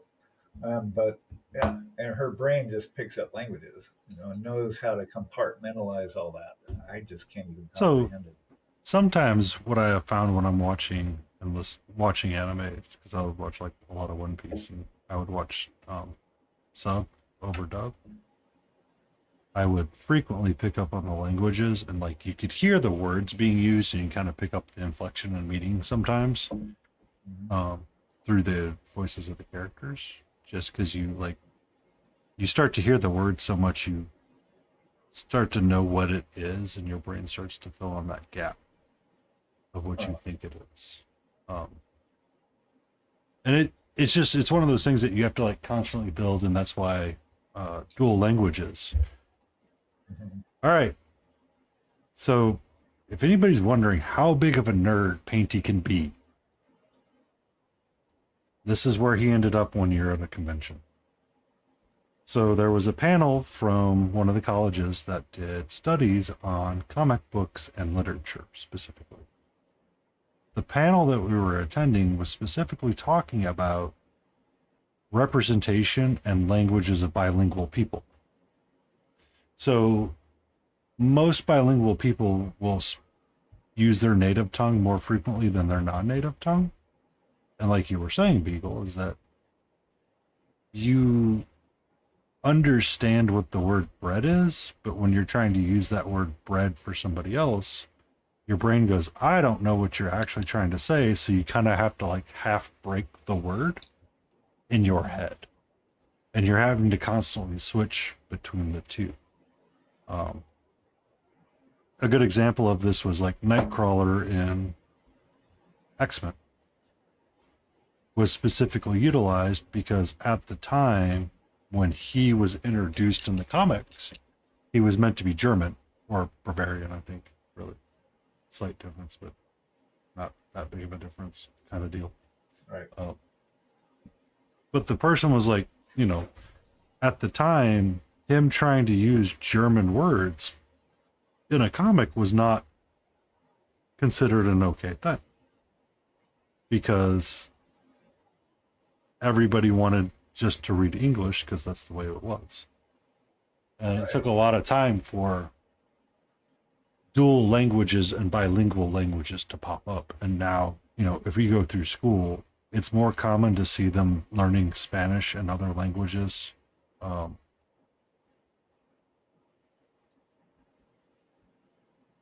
At younger ages. Gotcha. Rather than, because there's a lot of like studies linked to language comprehension and intelligence as well. Yeah. So Makes if you, sense. I mean, something you said. What was it? You have to break the word. Yeah, God, I can't remember now. There's something else to say about so a lot of times when you sense, like though. when you'd see like bilingual people try to like describe like a dish for, like when you Oh, would go yeah, to yeah, do like an Indian dish with your yes. coworkers in Portland at the time, trying to hear them describe what is not, and it's like it's bread, but it's not bread. You Right. know what I mean? Like Yeah, yeah. That's com- fascinating. But just kudos to everybody that knows multiple languages. That's oh yeah. crazy. I, I mean, all my teams always been overseas. Like the company I was with for like 10 years, it was all Western Indians from Ahmedabad. You know, brilliant freaking people, but they spoke great English. You know, all of them. The only issue we ever had was like every once in a while they'd go too fast. We're like, "Oh, slow down." Yeah. We used to call that like Delhi English because in Delhi they talk, or New Delhi they talk really fast. It's like, "Whoa, slow down there, Turbo." Okay, You're not wrong with that. It's really hard to get your head wrapped around the differences of English and non-English classes. Like so the it's language mandatory, and the doctor can't stand is so important. But so Canada has the same issue as America does right now, which is the French Canadians. Yep. When everybody like switches over to French, they get like really defensive because they feel like they're being talked to behind their back, and it's like not really, but you know, it's more Could if you comfortable for want them to to. speak in French than it is in English. Right. And that's why it becomes Yeah. such a big deal. It's like the first time I ran into that. We took a choir tour up to Vancouver, and we were there with host families for like a week. And I remember waking up one morning, and I came out to the kitchen at the host family's house that I was staying with for the week, and there was a box of crispy wheats and raisins on the kitchen table with cereal, but it was in French. And I like Mhm. woke up going, "What? What?" And it's like, "Is it Yeah, I my know. eyes? What is this?" But the other side of the box was in English, so the box was dual packaged basically. It just Uh, I was like, that was the first time I'd seen that. Like, wow. No, most of Canada doesn't, but it's finally being pushed up. Ah, yeah. ooh, ad breaks, ad break, Go enjoy your ad ad break. breaks. Yeah, gonna go pet a creature. There's a creature here that wants my attention. If you're new here, you're not going to miss anything. I won't be painting. We're going to take 3 minutes. Well, there'll be 5 minute intermission to stretch and stuff, but there'll be a couple minutes of ads in there too. So hang out, and the torture will be over soon.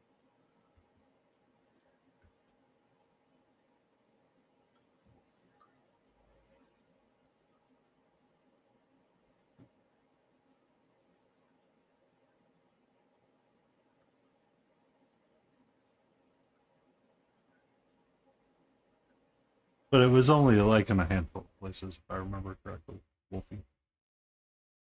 Because I remember several French Canadians back in the WoW days that would be like very proud of their French heritage, and it's like, okay,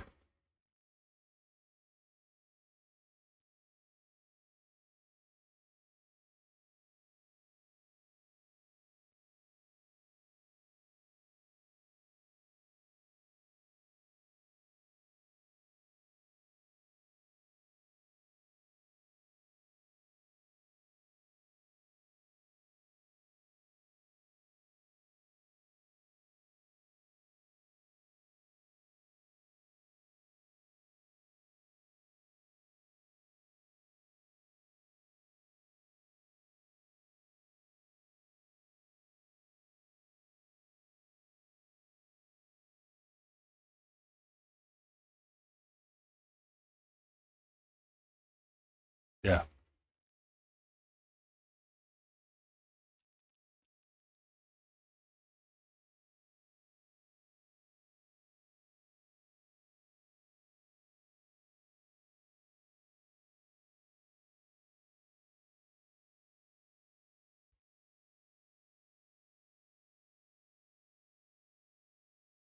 I mean, that's not an incorrect statement.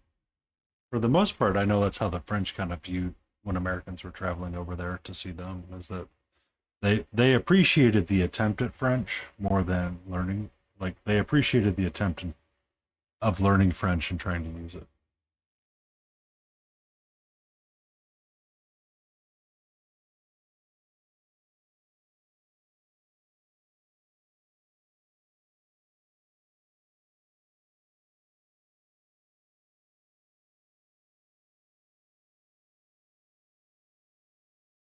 Yeah.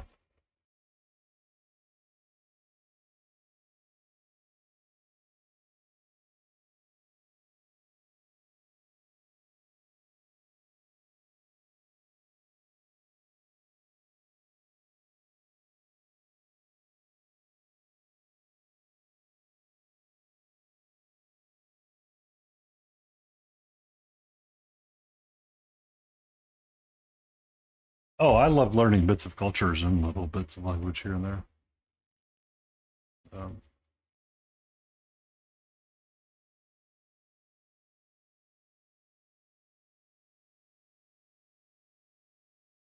it's just hard sometimes. Son of a biscuit, there's a lot under there. I'm going to cheat really quick. Really cheat.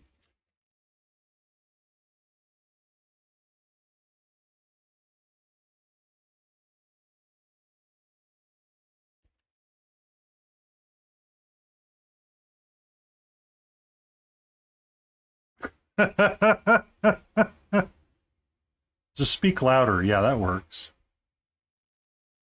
Or just do it really slow and loud and make excessive hand movements. Do not take that advice. It is not sound advice. I'm using hashtag Yab advice for that.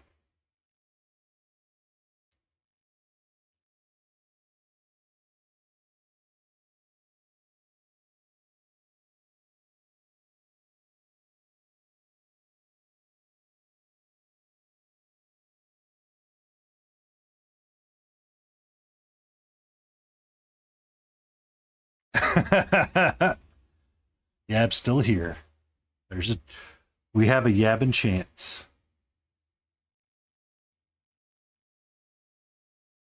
Oh yeah, I gotta clean his teeth first. Yes, really quick.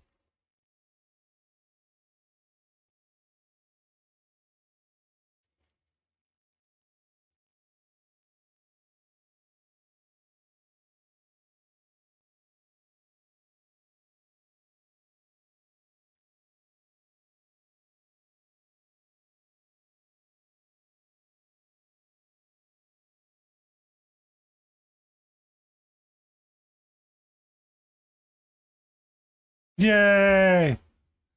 Bao Ying. So I have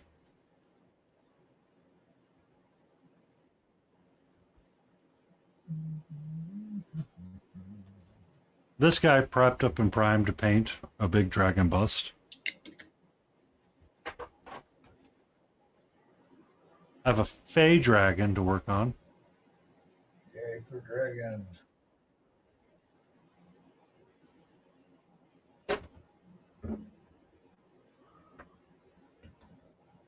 I also have this chunky boy primed up and ready to go as well. That'll be fun. Given the size of the eyes, I could do something in there. The question is what do I want to paint them? Like, what color? Right. Chromatic speaking.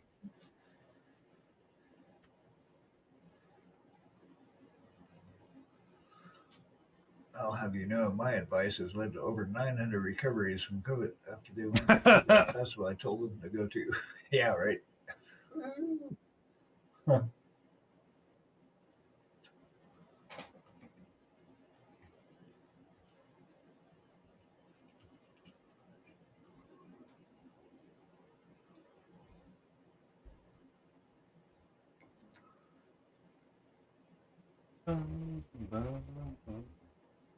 Yeah, we had fantasies of moving to Italy at one point, so I started learning Italian. and it's like it was fine until I realized I have no one to talk to in it, and that made the difference. If I'd had someone to practice with or something, to converse with, it's hard just to academically kind of learn it for me.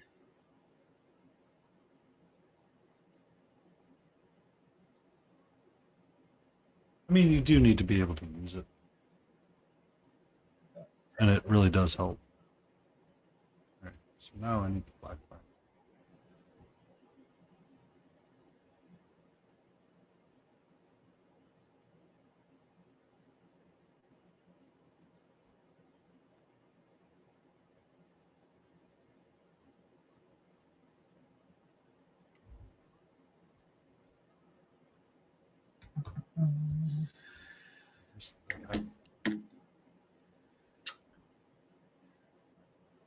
Go for about a minute 45. We should be good. Kind of Another 25. 45. I'll do 45.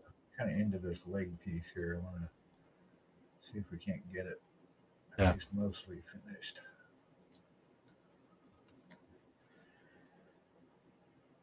Yeah. Well, especially here. I wish I'd have learned Spanish, honestly.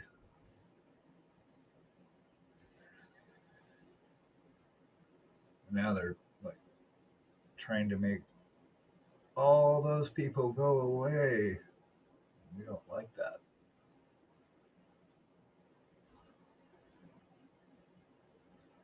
At least most of us don't.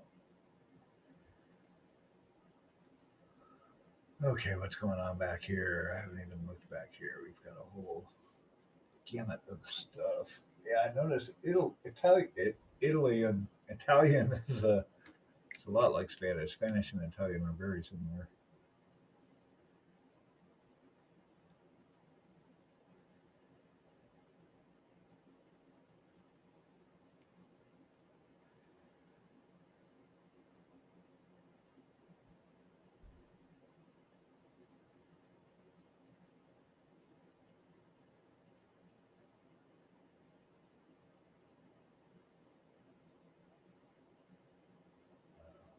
This print didn't come out so great.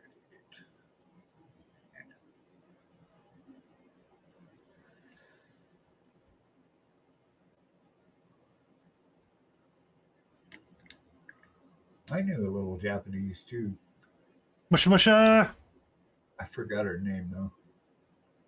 The similarities, but not the entire language. Yeah. I see what you tried to do there, No, B. not the entire language.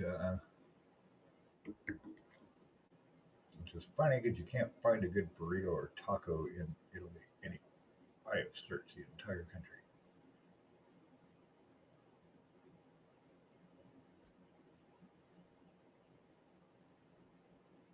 This leg wouldn't be getting much light at all, really.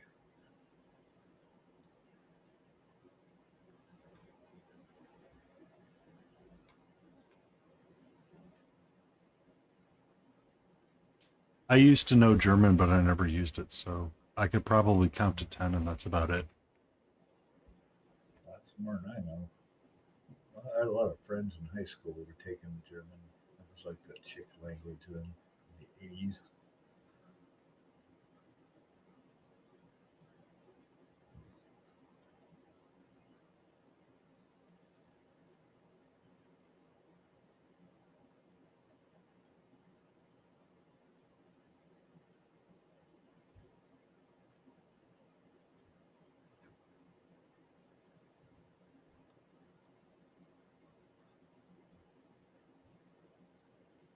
Ooh, hair.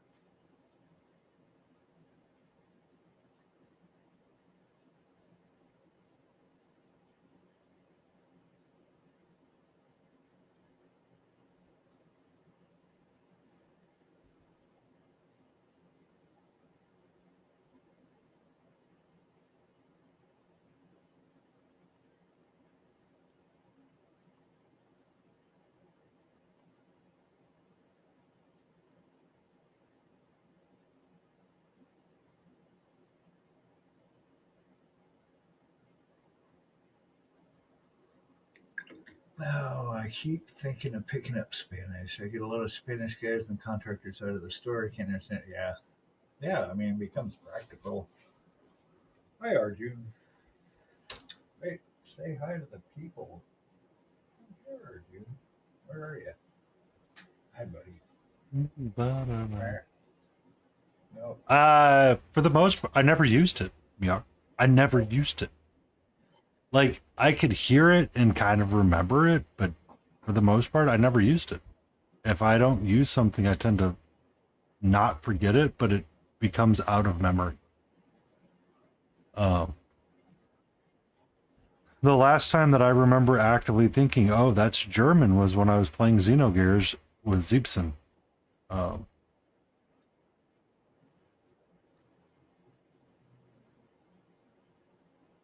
it's just one of those things. It's like I don't it Use it or lose it, as they say. use it or lose it. Not hearing it, not needing to interact with it a lot, or trying to you know the issue kind of comes down to what you can and can't.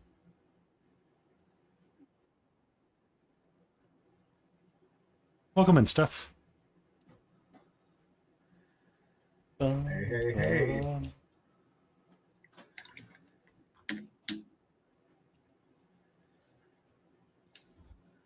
Welcome in.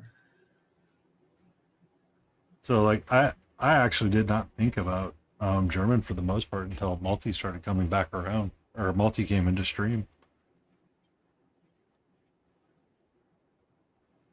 I can share it. It only comes out when I'm talking to my relatives in person once every 20 years. I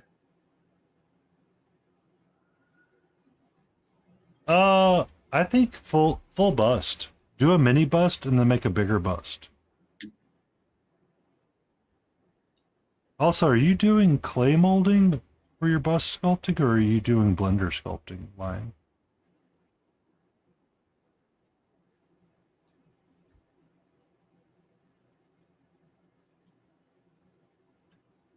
I mean, I like full mini. I do like full mini, but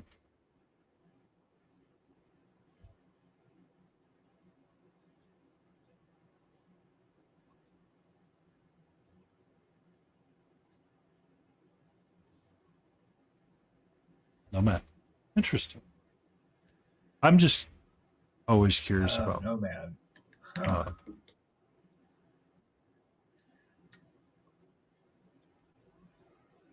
my day job is 3D modeling, so or knowing how to do parts of 3D modeling along with everything else.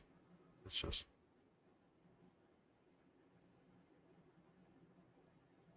interesting.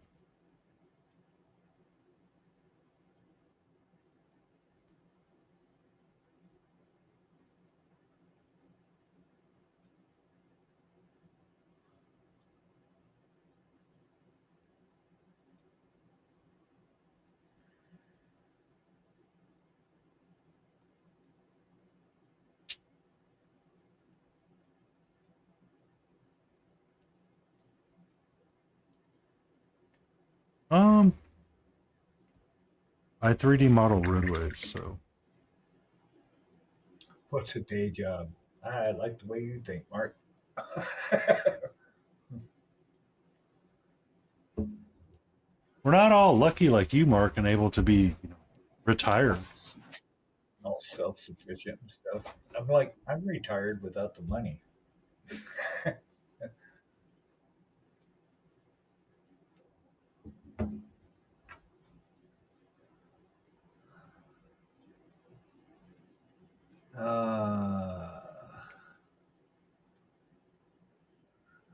3D modeling, but I wish it was sculpting. Yeah, yeah, that's what Karen does. She uses um, polymer clay and then scans it and then dump it through the printer or tweaks it in Blender if she needs to, and then we print it. Ta-da! Hey, can I help you? I am very lucky in that respect. Yeah, I can't even get on unemployment till I got 2 more years. if I take early unemployment, which I really want to because I want to live my life. That's the thing. Like you can either go at 62 or 65 or what is it, 70? I don't know, 67. But you don't know how long you're going to live, right? So stuff to take into consideration. Do you work until you're 65 or 70 and then 2 years later you croak? Or get out early and at least have a good 10 years of doing fun shit? Oh, her hair rubbed off parts of her hair.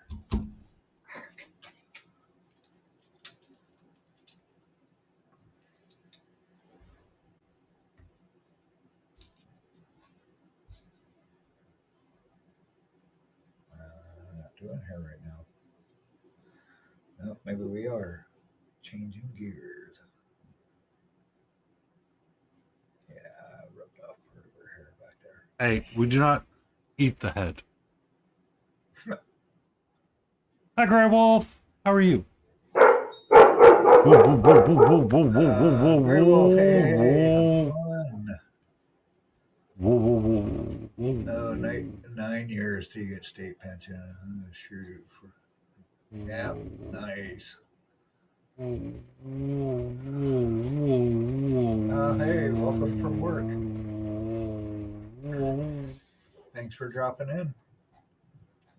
Yeah, no pensions here. Nope. I played music too long with no retirement. I rubbed off stuff. Heck. Time to do a little repair work.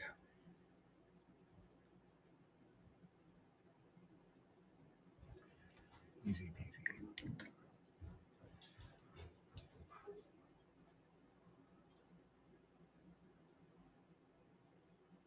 Oh, big stretch.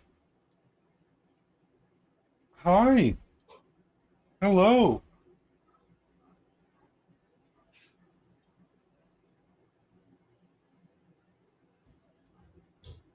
What's up, sweetie? I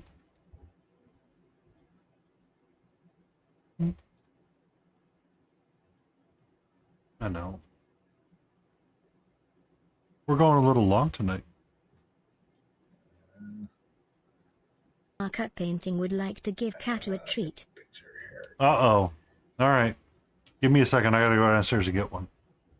Mm-hmm. I got about a half hour left. And then I'm out to get on with the rest of the evening, whatever that may bring. As Ben Vereen would say, what did he say? One never knows, do one.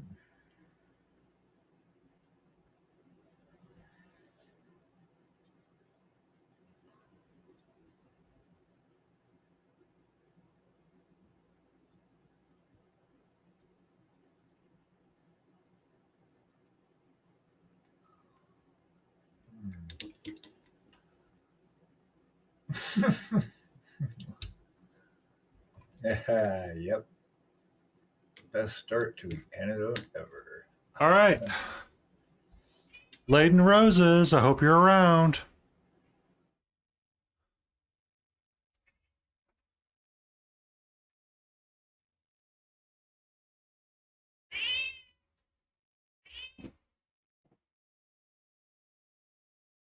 Oh, yeah. She's got a treat. She's got a treat.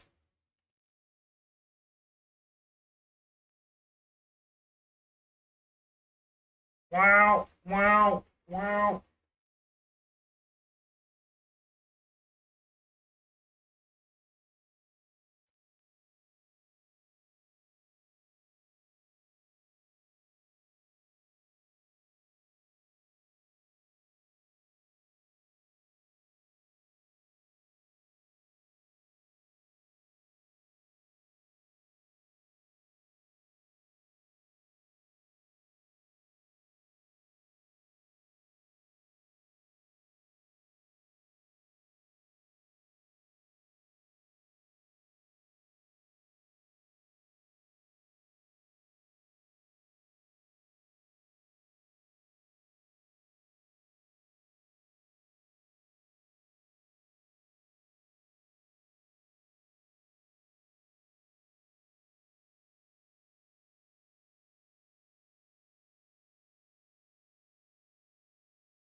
leave that there for her to chew on.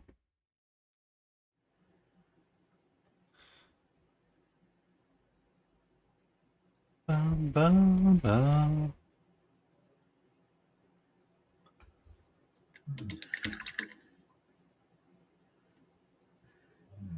That's good for now.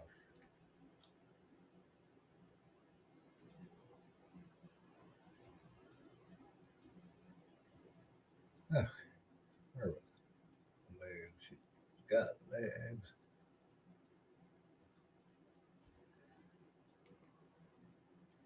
Actually, let's do this.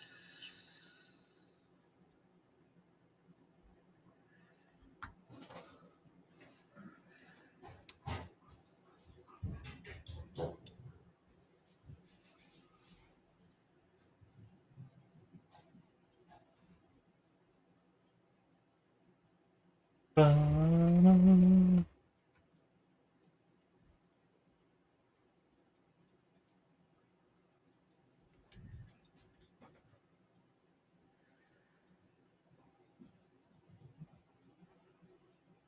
Face.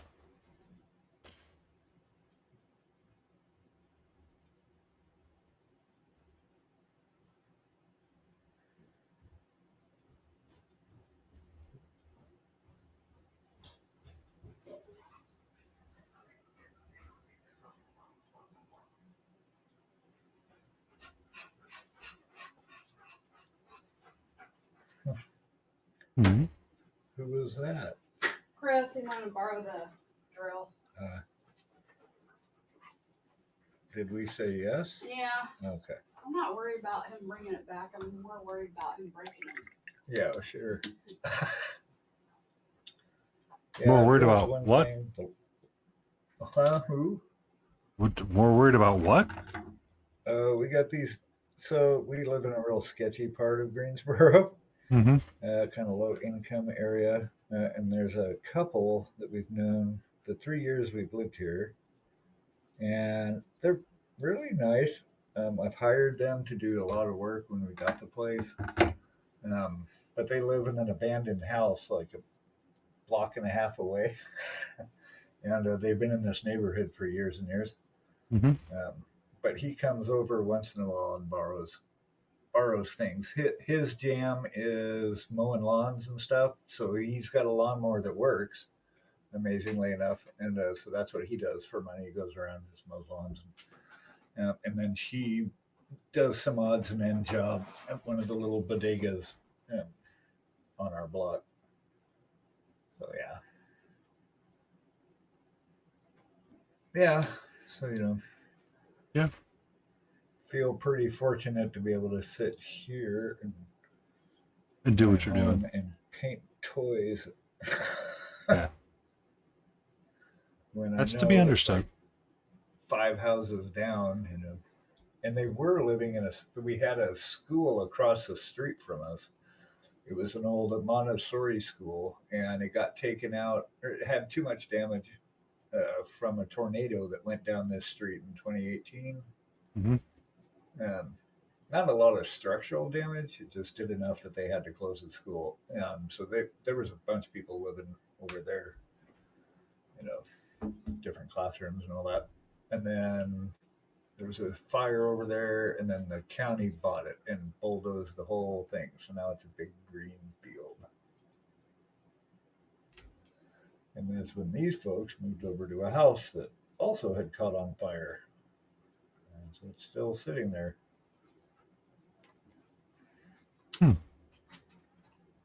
Yeah, apparently we had a firebug, and he got arrested for murdering his wife, Yep. or girlfriend, or whatever. Yeah, it's kind Yeah, of it's weird. kind of a bad neighborhood.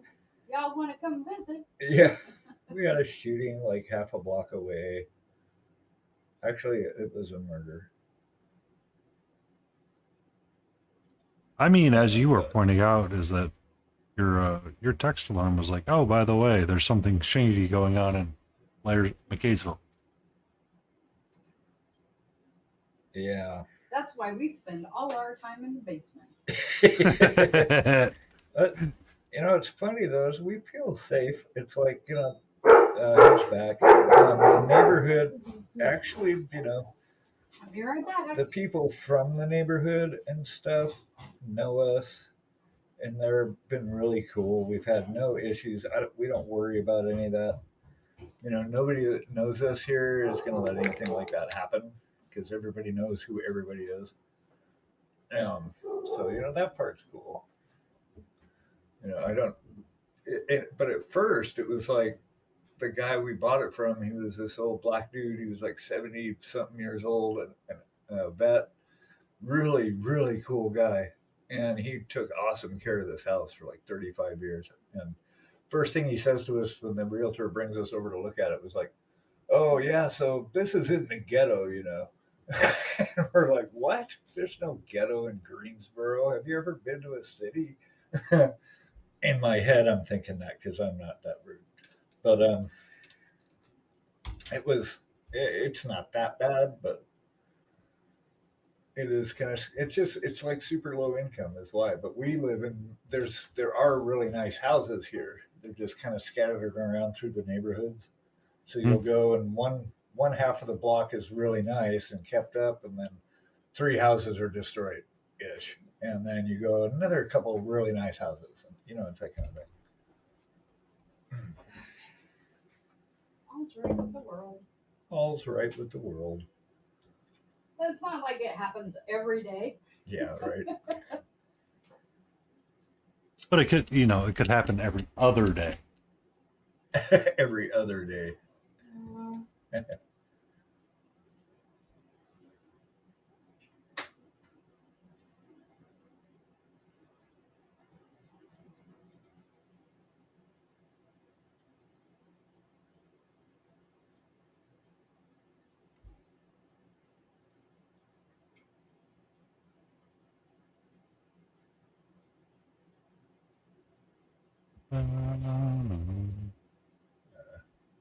Yeah.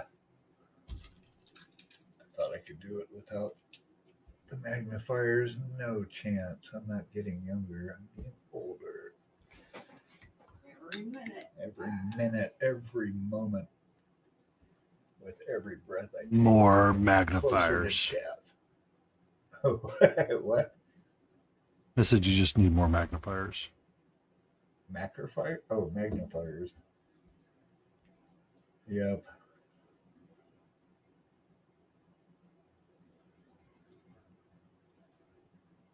It's almost kind of monochromic, this whole shield armor business.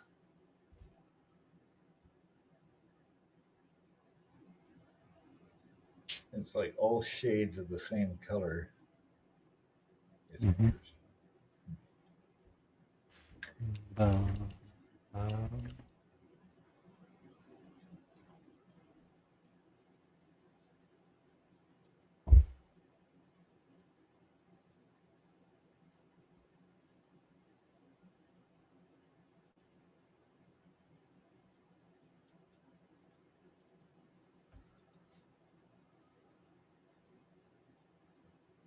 Oh, your house is empty for the night? You should probably cook food.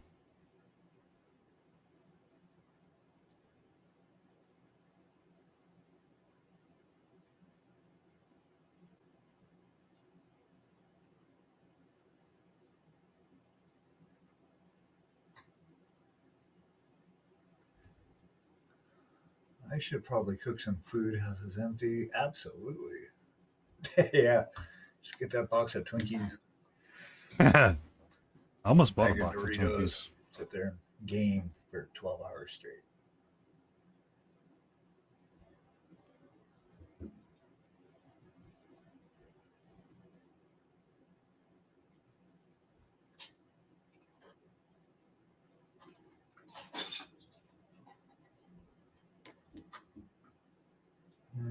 Yeah, the wife, daughter, and roommate went to go hang out with a friend of mine from high school, have a girls' night. Sweet. Awesome. Yeah. So what's after food? What are you going to do? He was working on sculpting. So, did I ever show you that bust that I got from him? Uh-uh. How does one get one of these busts? You can order it from his website, The Lion Creative. Okay. So he sculpted Good to this know. because he does not do STLs right now because for whatever reason it's killing him. Hold on, let me see. Wait. Okay. So okay. he made this druid Sweet. like bust, which has a lot of like opportunities to do things, and there's texturing in there, and it's like nice. really nice. Yeah. I plan on painting it at some point. I just have not gotten around to it because I was a little busy with other things. Very cool. Nice work. I like that.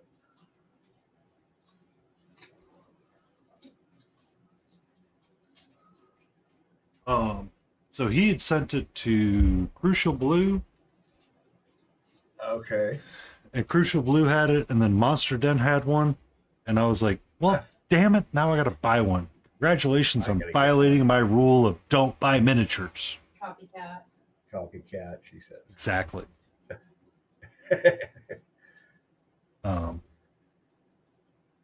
So it's actually a pretty interesting bust, and there's a lot of interesting things. Oh yeah, that's the thing that makes them really fun. I think is all the different textures and things Also, to paint. he doesn't want his art being stolen, which is fair. You're right. That makes sense. Absolutely. Yeah, but it's the Lion Creative. Is it the Lion Creative.com? I don't like doing STLs because I'm not. Yeah, that totally makes sense. I get it. You know, I've had kind of the same mindset with music. Like I've got stuff up on some demo stuff up on SoundCloud, and it's like you can just grab it. You know, it's not copywritten or anything. Oh, lioncreative.art. Beagle. .org. Okay. Art. .art. Right on. Yeah, ours is smilingbeagle.studio. Yeah, the Wow. TLDs got pretty awesome as the years went on. We used to just have ComNet and org They get you pretty and far. edu, and they get you pretty far. I'm just a bill up on Capitol Hill. Cascopes get stolen too. I believe it. People will take anything. At least 3 of these guys have some work. Oh, what? Oh, at least those guys have to do some work Yeah. for it. Oh, yeah, right.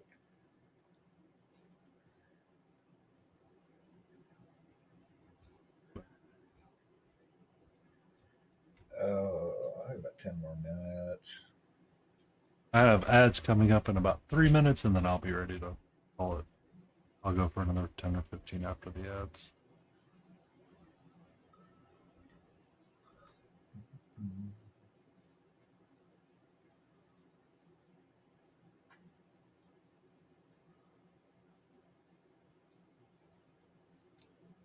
And then I'll probably run to Dairy Queen and see if I can get a chicken snack. A chicken strip snack. In a blizzard. I'm trying to touch up as I go so I don't get buried in cleanup work at the end of the project because I can be kind of a slub sometimes.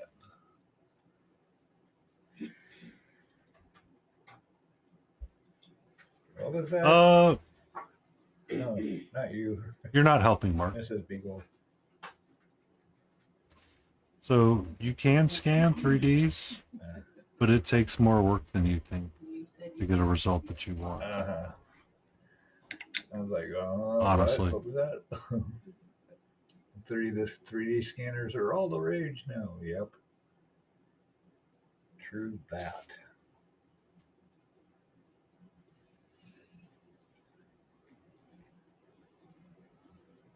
I have a friend whose son-in-law takes his 3D scanner and does people's heads and then creates busts out of them. Yep. There's a guy that has a 3D scan of me. That would be funny. Get a scan of yourself. How Yeah. interesting. You could scan yourself and you could get an unpainted resin figure if you wanted. Whatever.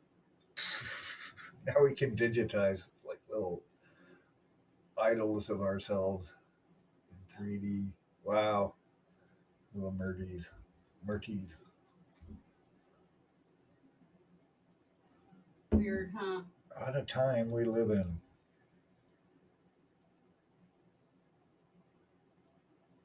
Makes a good living at it. Yeah. We printed, well, what was it? I don't know what I was going to say.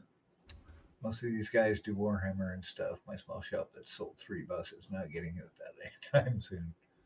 Yeah. That's the thing. That's the one thing I noticed, though, in mini painting world. It's typically like 90% Warhammer. I would say 80%. Probably another 15% of one-off games and like Crisis Protocols type games. I don't know.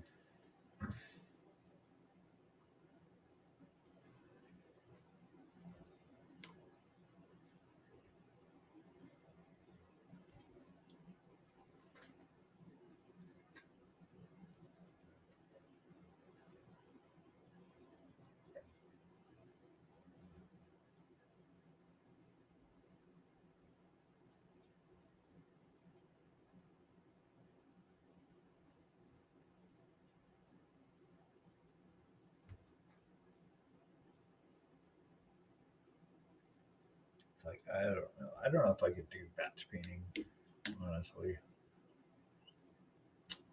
I mean, I know I could do it, but I enjoy it. That's the question. Probably not, but it's easy to do when you do it sometimes. Uh-huh. It's just, oh, that's going to be an unsightly globe. Sometimes it just depends on what you're working on. Like, if you have something that can be kind of interesting, be a little bit more inclined to take care of it, but at the same time, it's like, how many interesting sculpts are there that you can paint a different way? Right. I don't know. I don't have a problem spending forever on a model. Otherwise, it's like that bone in you that knows it's not done. It's like you leave it, you put the bottle down or whatever it is, and you go away, and then but in the back of your head, you know it's not finished. Yeah. You have to keep working on it. Keep working on it. We gotta get it finished.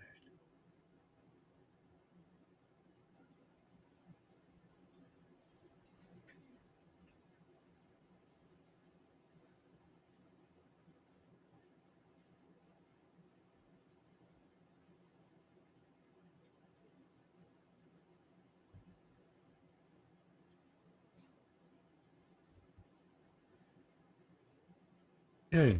He fixed his head. Again. We'll see how long it lasts this time.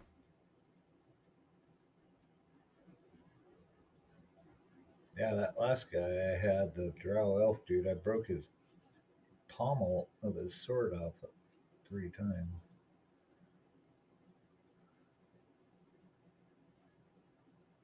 Finally held.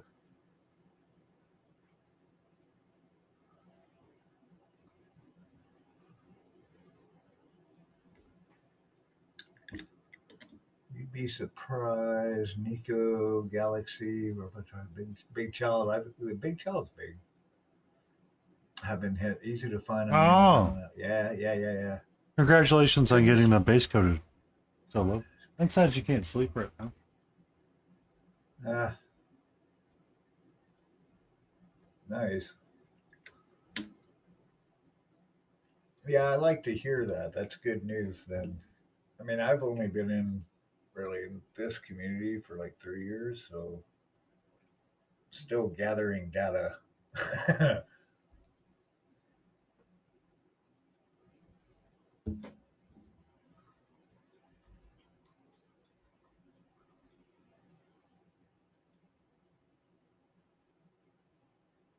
so we're gonna go back to our bone.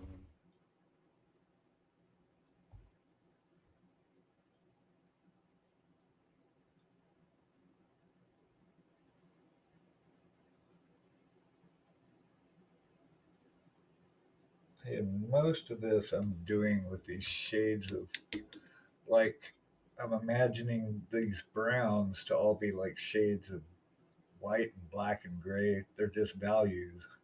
Mhm. Because when I airbrush the ink over it, it kind of neutralizes everything. So like the lighter tan just becomes a lighter value, not specifically that color per se when it's done, because the spray changes it. But so that's what I've been doing. The third I've sold is not really. Oh, I'm not terribly worried about that. It's a little that painty paint guy. Yeah. Yeah. That could be a little worrisome. Yeah, I'll actually tell you where I bought the bust from. Be like, yeah, we copied this guy. But I mean, it's hard because it's when you're dominated in the Warhammer community, it's hard to like sell a bust because everybody's like, but it's not Warhammer.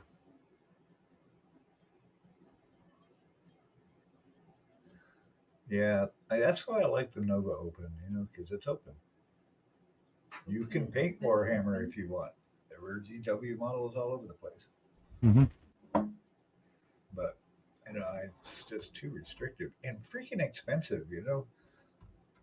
There's a guy on our pool team, and I told him I got into mini painting. He's like, "Oh man, that's going to be crazy expensive," because he worked at a comic store, a game shop, whatever, and he was thinking because of GW and Warhammer and all that. It's like, no, that's not the route I'm going. Yeah. I mean, I just pay for resin, basically.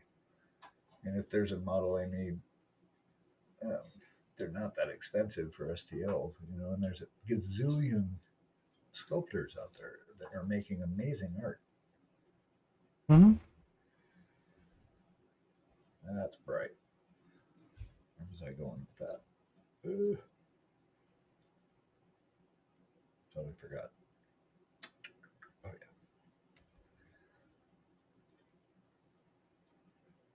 So, out of curiosity, Liam,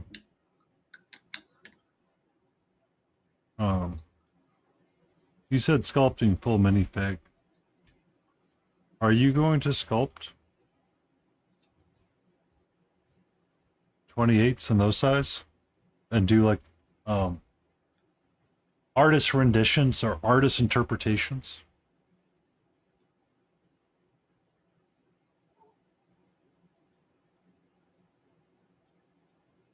Mm.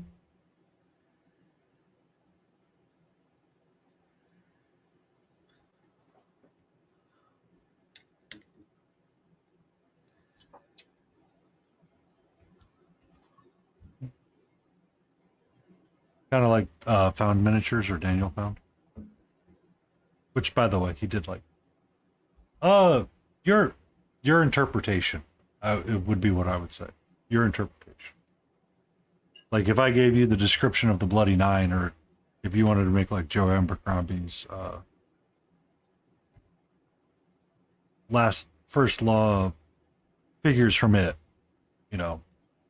you have to make sure it doesn't match the book exactly or the artwork exactly because it's like how you see the Bloody Nine or how you see a specific scene of art playing out for you.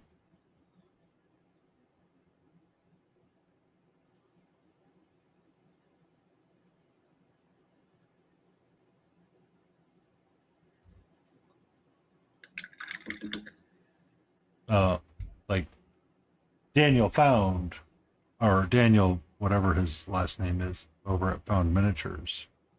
He usually does, like, he does reimaginings or imaginings of fairy tale settings. And like that Alice in Wonderland that's been going around. No, different one. Where she's like a warrior. No, different one altogether. Okay. But same idea, taking her as a warrior or making her like a full-on plate mail figure or character. Yeah.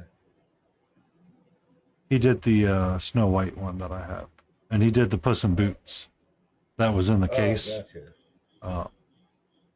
Because that's how he imagined them being, and that's what he sculpted. And then he only did like 50 or 60 of them, and then sold them off, and that was it. And then we take the model and paint it the way we see it. Mm-hmm. So an artistic interpretation. Indeed.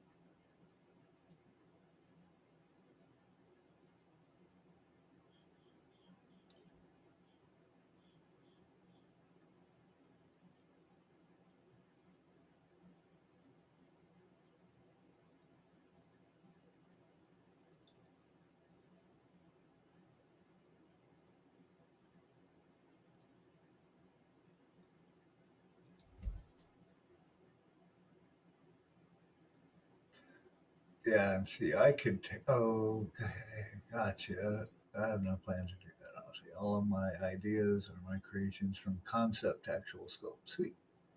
Yeah. Good on you. That's awesome. That's really cool. It's just, I was curious, personally. I'm going to put my raid timer up because I am finding the parts where I'm like, I'm kind of done with this. Like, I don't really want to futz with it too much more. Just because I'm like getting to that point where I'm like weirdly hungry and I need to leave myself time to get something to eat. I'm ready to bounce myself. But I'll probably raid into the Monster Den minis just because I haven't raided into them in a while. Yeah. Let me see. We can like gang up on them. Yeah. Let's see.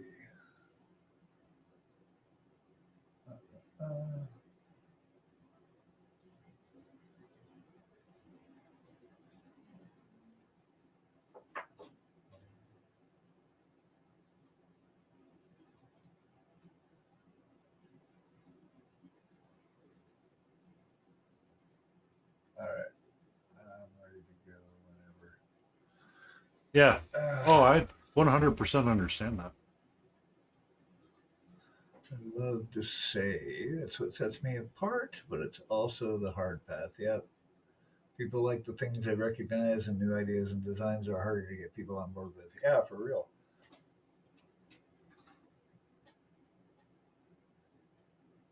It's like I played in a cover band for 12 years, and people want to hear what they want to hear, you know.